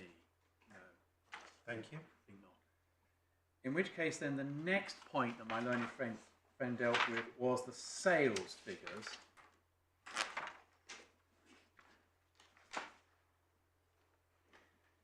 think this relates to the third ground of appeal. Now, because of the way in which he opened it, I've already addressed some of these points, because sales figures point deals partly with the Strongbow unpleaded, unproven allegation of those sales of Taurus, normal Taurus cider, are higher than you would otherwise expect. And so therefore, on Aldi's side, when it says that the sales of the cloudy lemon cider are in line, so to speak, and not disproportionate with the normal cider, then that's perfectly good evidence. Now, this was where my lady made the point to my learned friend that surely she was just doing the best that she could on the imperfect evidence that she had before her. But then you asked, what should she have done? And my learned friend answered that those figures, that table, don't really assist you in this case. But that's not how it was put below, basically. Let me just...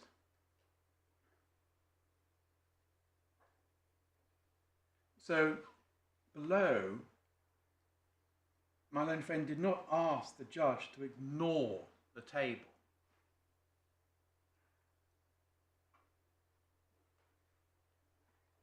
What they were doing was actually relying upon part of the table, namely the high sales of the cloudy, which are broadly a million or two, and saying that's an awful lot, therefore that only could have been achieved through unfair advantage. Cloudy lemon. Cloudy lemon. I'm sorry, I'm terribly sorry. You're absolutely right, my lord. Sorry, I wasn't clear enough. But yes, I had forgotten about the cloudy apple cider. Yes.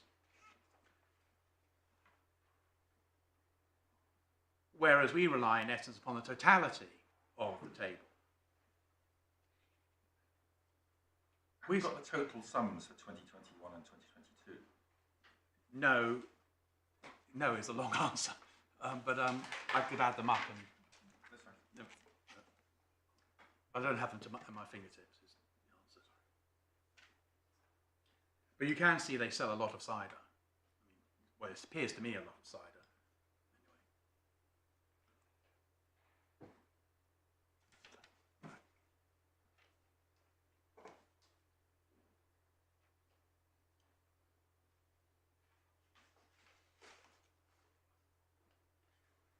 So I'm just trying to read through what my learned friend put to you.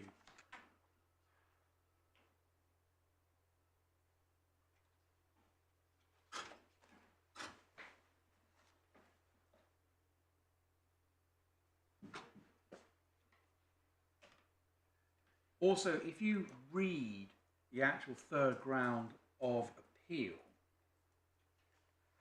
it seems to be saying that it's for Aldi to prove why Taurus sold a lot of cider.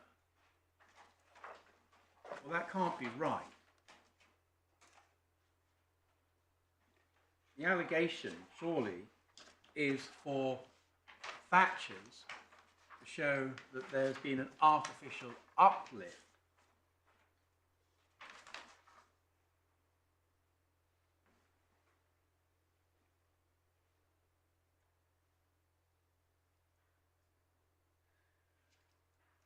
There's another point here, and that is the point that the bulk of the sales occurred within 6 months. That's the evidence from Mr. Watkins. But you can see that there was a tail off into the next year that amounted to £500,000 or so. And that carried through till about April or thereabouts of the 2023 year. It must be borne in mind that this was, so to speak, a special product, a seasonal product. But the very expectation of a special product is to sell... Can you explain to me the concept of a seasonal product that is on sale from May to April? Yes, I know. That I cannot explain, but they do use the term seasonal. That's the time frame. But what's the season? The season seems to correspond to a year. Yes, I'm only using the term seasonal. I may be old-fashioned, but to me, seasonal is one- spring, summer, autumn, winter, My lord, or even spring, summer, and autumn, winter. no, my lord. I completely agree. I'm only using the term because that's how it's been described. And when it's been sold for about But 10 saying months... that's how it's been described doesn't assist me unless I understand the meaning attached to the word seasonal. It is a term that is attached, my lord. I cannot defend the term. As it has sold over 10 months, it struck me as particularly non-seasonal. Right. But okay. I'm not here to give evidence as to why that term is appropriate or not. But I sympathise with my lord. But the point being that I was trying to make was a slightly different one and gets me away, I hope, from this problem, is that it's a special product. It's one of these things that you put in. And Special in what sense? In the sense that it's labelled seasonal. The labelling of season is you put it in and you sell it. It's designed to be put into the shop and you sell through. It's not like the normal cider that you keep there season in, season out, year in, year out, with no expectation that you sell through to the end of the run. This is a product that is designed, put into the shop and to sell through. And in that context, it's seasonal in the sense that it has a limited expectation for the duration of its run. It's a misnomer. So it's a limited duration of run more than a season. Yes, but they do use the term seasonal, so I can't back away from that. I don't think it's a particularly good term, but it's a special product to sell through.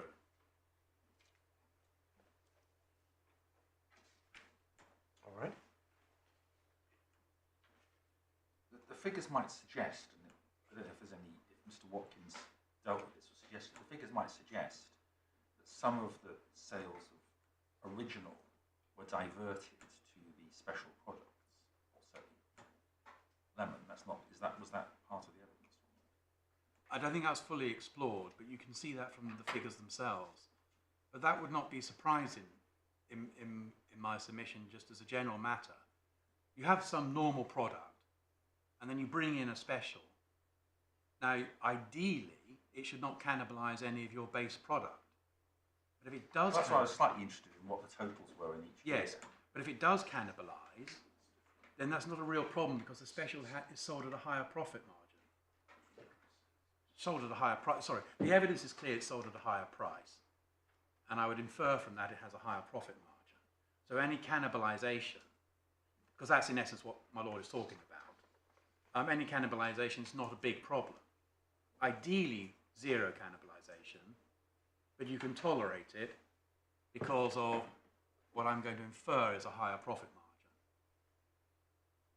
I've got no evidence on that, even though there's clear evidence on a higher price point. A higher price might suggest that you're trying to attract people beyond those who would have just bought the standard product. Yes, it's aimed at a slightly different market. Higher quality.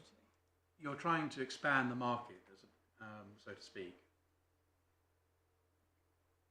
These are all sort of marketing ploys whereby you try and sell more for more money with greater profit. I mean, It's called business. yes, and they do it very well. But the base product sells very well. And there's clear evidence that at this time, the market, by that I'm talking about both Thatchers and Aldi, perceive that there was a desire out there for lemon-flavoured things. It was sort of the trendy thing at that time. So you had just lemon-flavoured gin and what have you, that's mentioned expressly within the evidence. And that's why Thatchers themselves moved into this, because they saw a gap in the market. Or rather, it's not so much a gap in the market, it was a new market opening up. It's a completely new set of people to whom they could sell a high quality premium product. And so that would account for why lemon was a la mode at that time.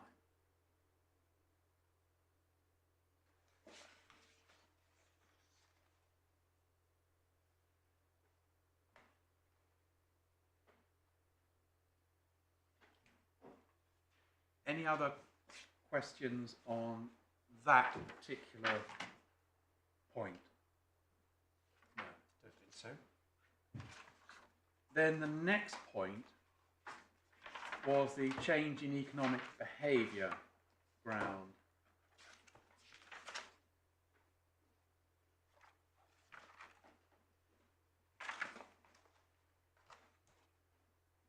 Well, it's unfair advantage more generally.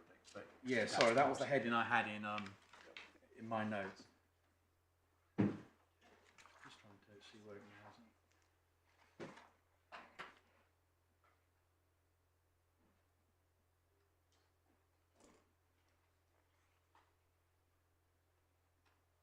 I'm terribly sorry, I'm trying to decipher my own handwriting.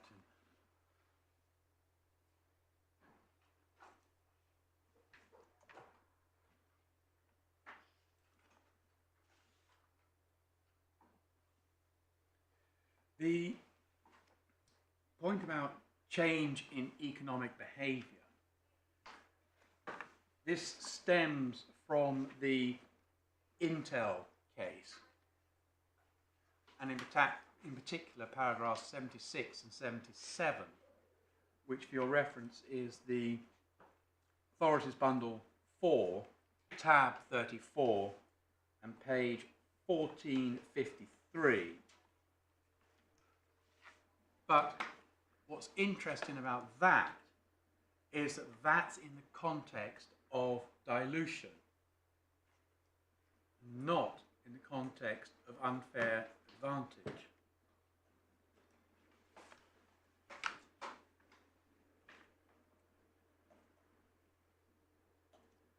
well, thus far you're at one with Mr. Howe. Yes. But the way in which, sorry, this is,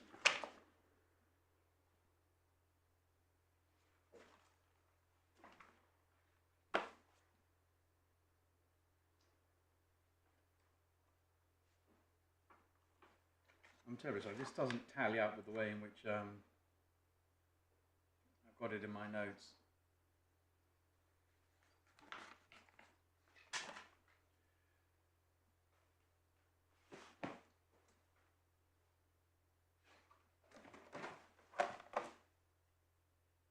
Well, so far as I can see at the moment, and I'll be corrected if I'm wrong, so far as change in economic behaviour is concerned, it was common ground before the judge, and I don't understand it to be disputed here by Mr. Howe, that he has to show a change in economic behaviour. His proposition, as I understood it, was a fairly simple and well-established one, namely that you can do that by inference. And would you take issue with that? Well, the way in which it started off in Intel was it seemed to be quite a high hurdle. And as time has evolved, in particular through the Ferrari case, it's been weakened. Yeah. And that I can't argue against Intel, and I can't argue against Ferrari. Sorry, my lord, Ferrari is the latest case on damage, in essence, and economic change. It's not in the bundle, but it has been weakened from showing actual people switching, so to speak, to one of inference. But I would say you need to be very careful, obviously, when you're trying to infer something. And of course, you need to be careful if you're trying to overturn a judge's conclusion on that, having heard the totality of the evidence. Indeed. And also, of course, this does feed into the way in which the allegation is predicated upon the tables and the unpleaded, unproven allegation that the sales of Taurus, plain, normal cider are artificially high. So there's a very shaky foundation, I would say, for trying to criticise the judge's conclusion.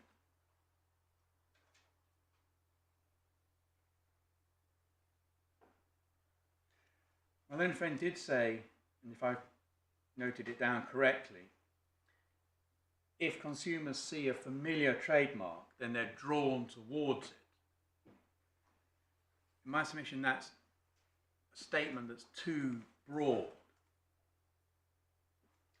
because it fails to acknowledge that sometimes the thing that draws the consumer towards you might be information about a product that people want. And you must bear in mind, in this particular case, Aldi were concerned and Thatcher were concerned to tell the consumer that the product was a lemon product. Remember the words of Mr. Watkins, he wanted it to shout lemons.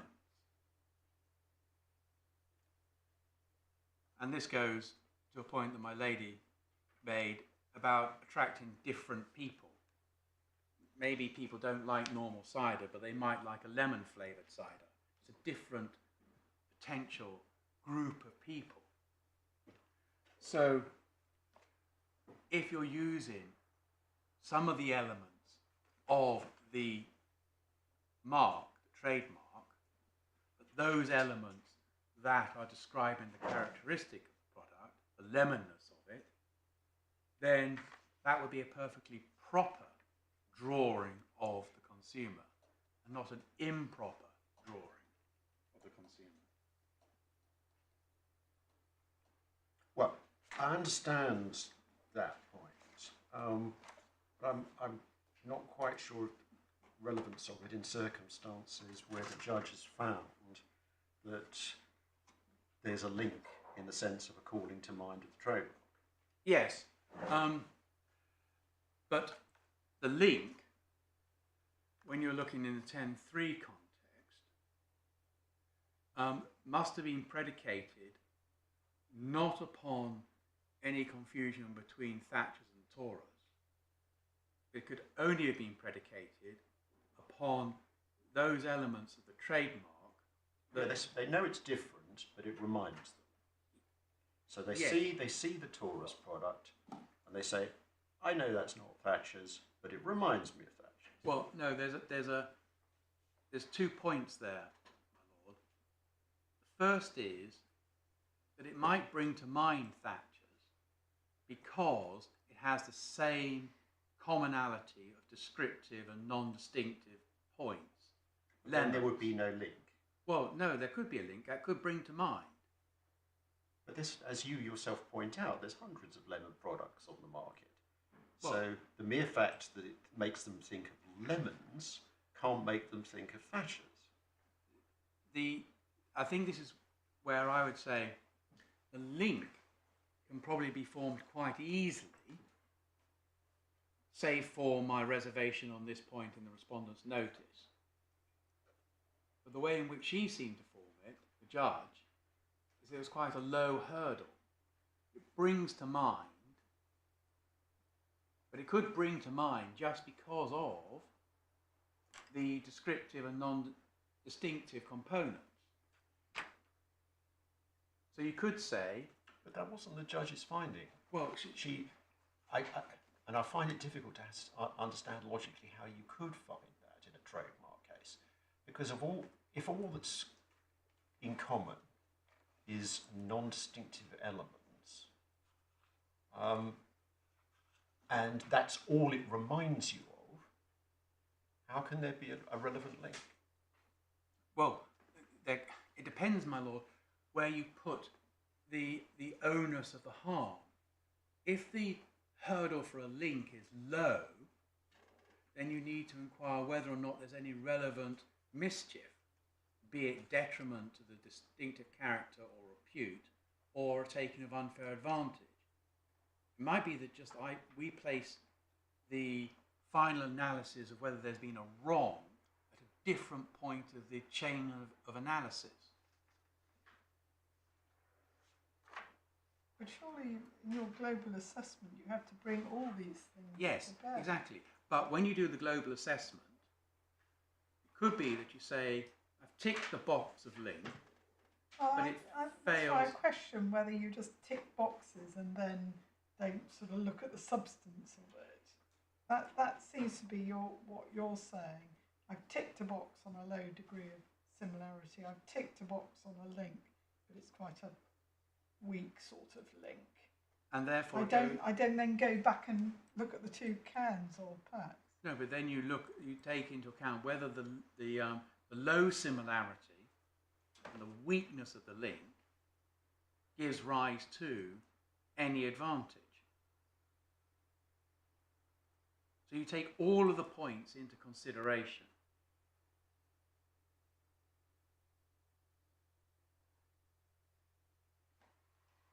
And you then, in some senses, whether or not you do the heavy lifting at the link stage or the heavy lifting at the unfair advantage stage, in the total assessment, you come out with a final answer.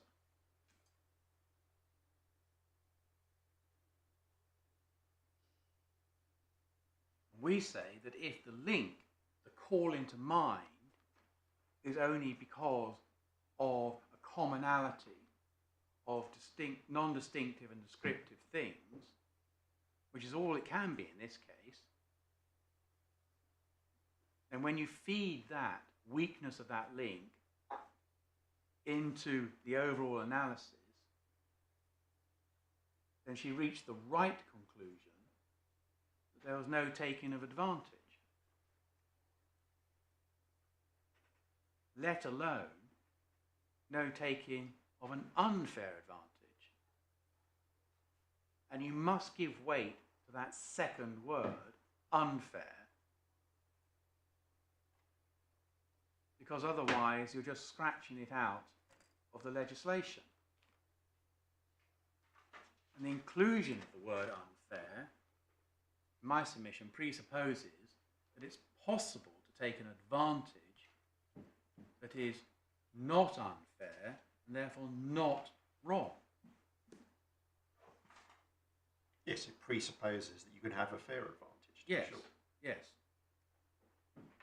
But it feeds into the overall analysis of whether or not the weakness of the link and the lowness of the similarity feeds into whether or not the overall assessment is whether or not there's any unfairness in any advantage that has been taken. And she reached the conclusion that there was no advantage taken at all.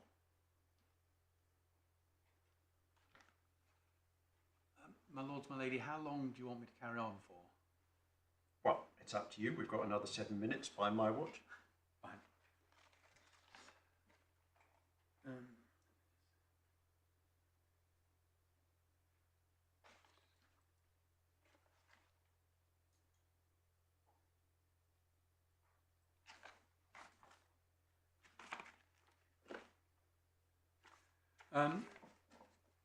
That, I think, covers off that point. And then if I then turn to the issue of transfer of image. Yes.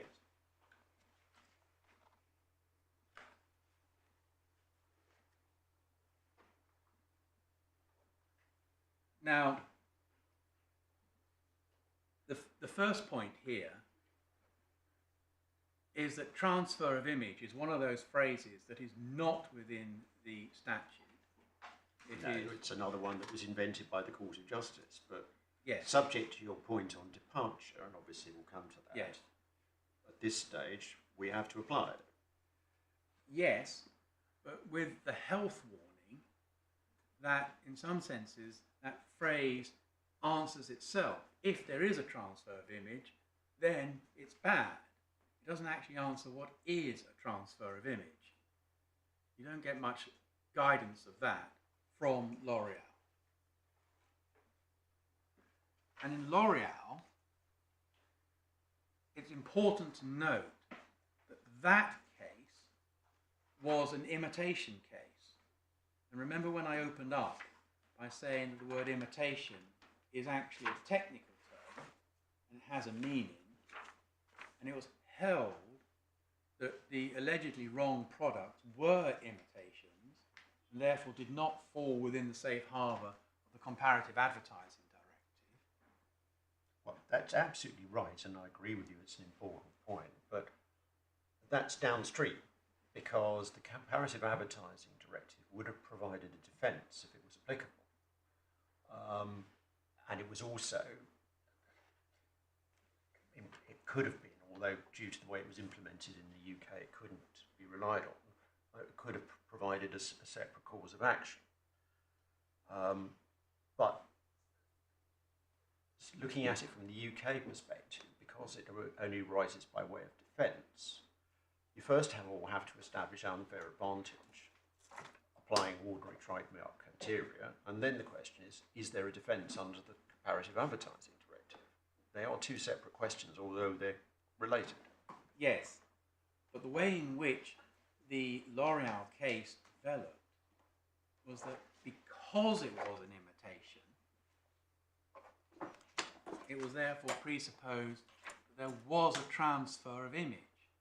And you can understand that in the sense that the very essence of being an imitator is to try and attract to you the favourable aura that surrounds the thing with which you're trying to compare yourself. You're absolutely trying to draw to you the positive attributes of the thing you're trying to replicate or imitate. And so by being an imitator, that almost in of itself answers the question, is there a transfer of image? That's the very intention of it. And that's why, my Lord Justice Arnold, I say I started with the imitation point, because in this case, or sorry, in the L'Oreal case, it in essence was the way in which you get to the answer.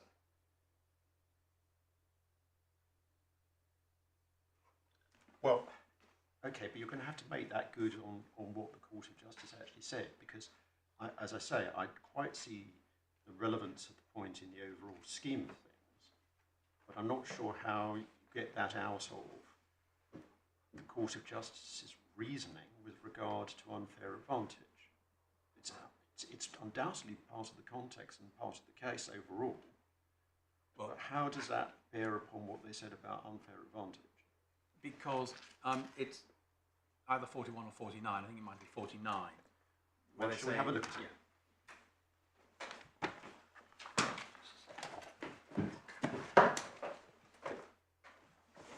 It's in Authorities Bundle 4.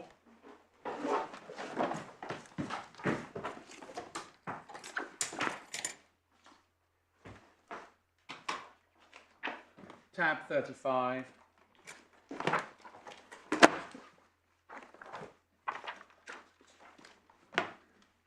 And it's page 1503.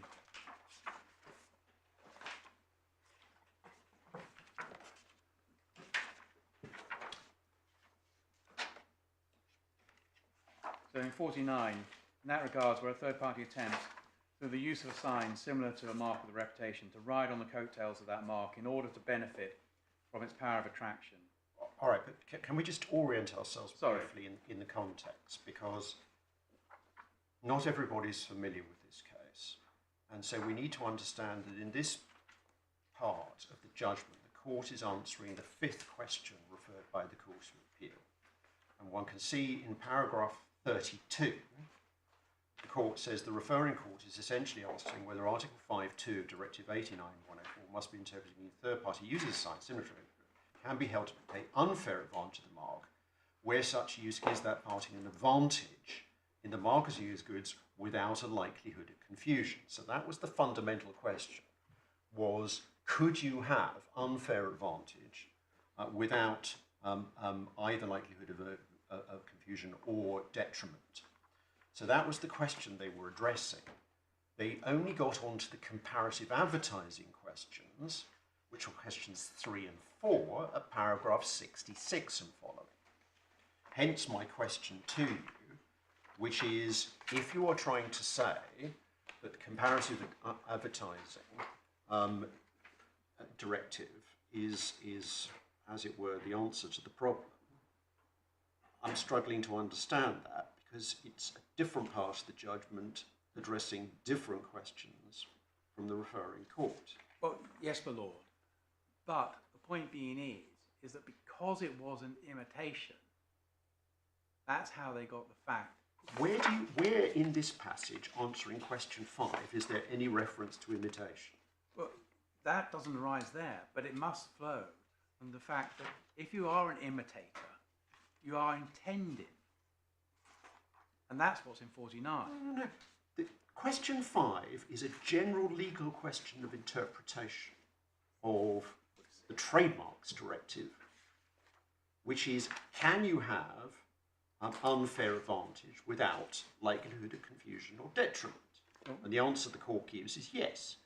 My lord, my learning junior is pointing me to paragraph 46. In the present case, it is a matter of agreement that in essence, defendants use packaging and bottles similar to the marks with a reputation in order to make market perfumes which constitute down-market imitations. Right. Yes. Well, the whole point about an imitation is that from that you can infer the intention. And then that takes you into 49. The whole point about L'Oreal was it was imitation. All right. Okay. And that's the fundamental underlying factual matrix. Well, and then you can also, I suppose, rely on what they say in 48 as well. But why is the answer to the question given at paragraph 50 dependent upon imitation?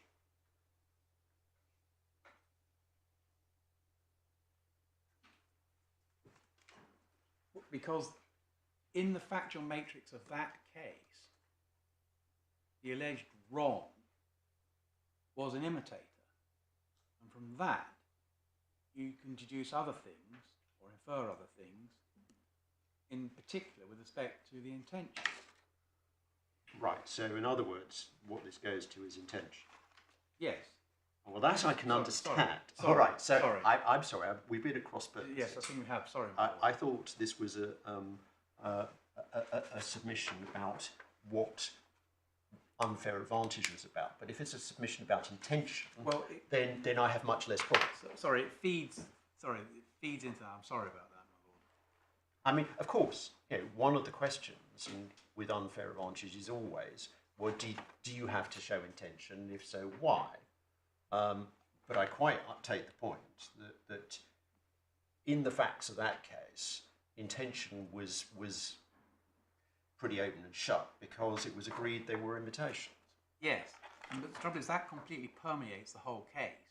But when you then look at phrases like transfer of image, it's completely predicated upon that factual matrix. All right, but then last question, are you therefore going to submit that unfair advantage depends upon a showing of intention? Short answer is no. Right, okay. But shall I answer it more fully tomorrow morning? I think that's probably a good idea. Very good, we'll resume at 10:30 tomorrow.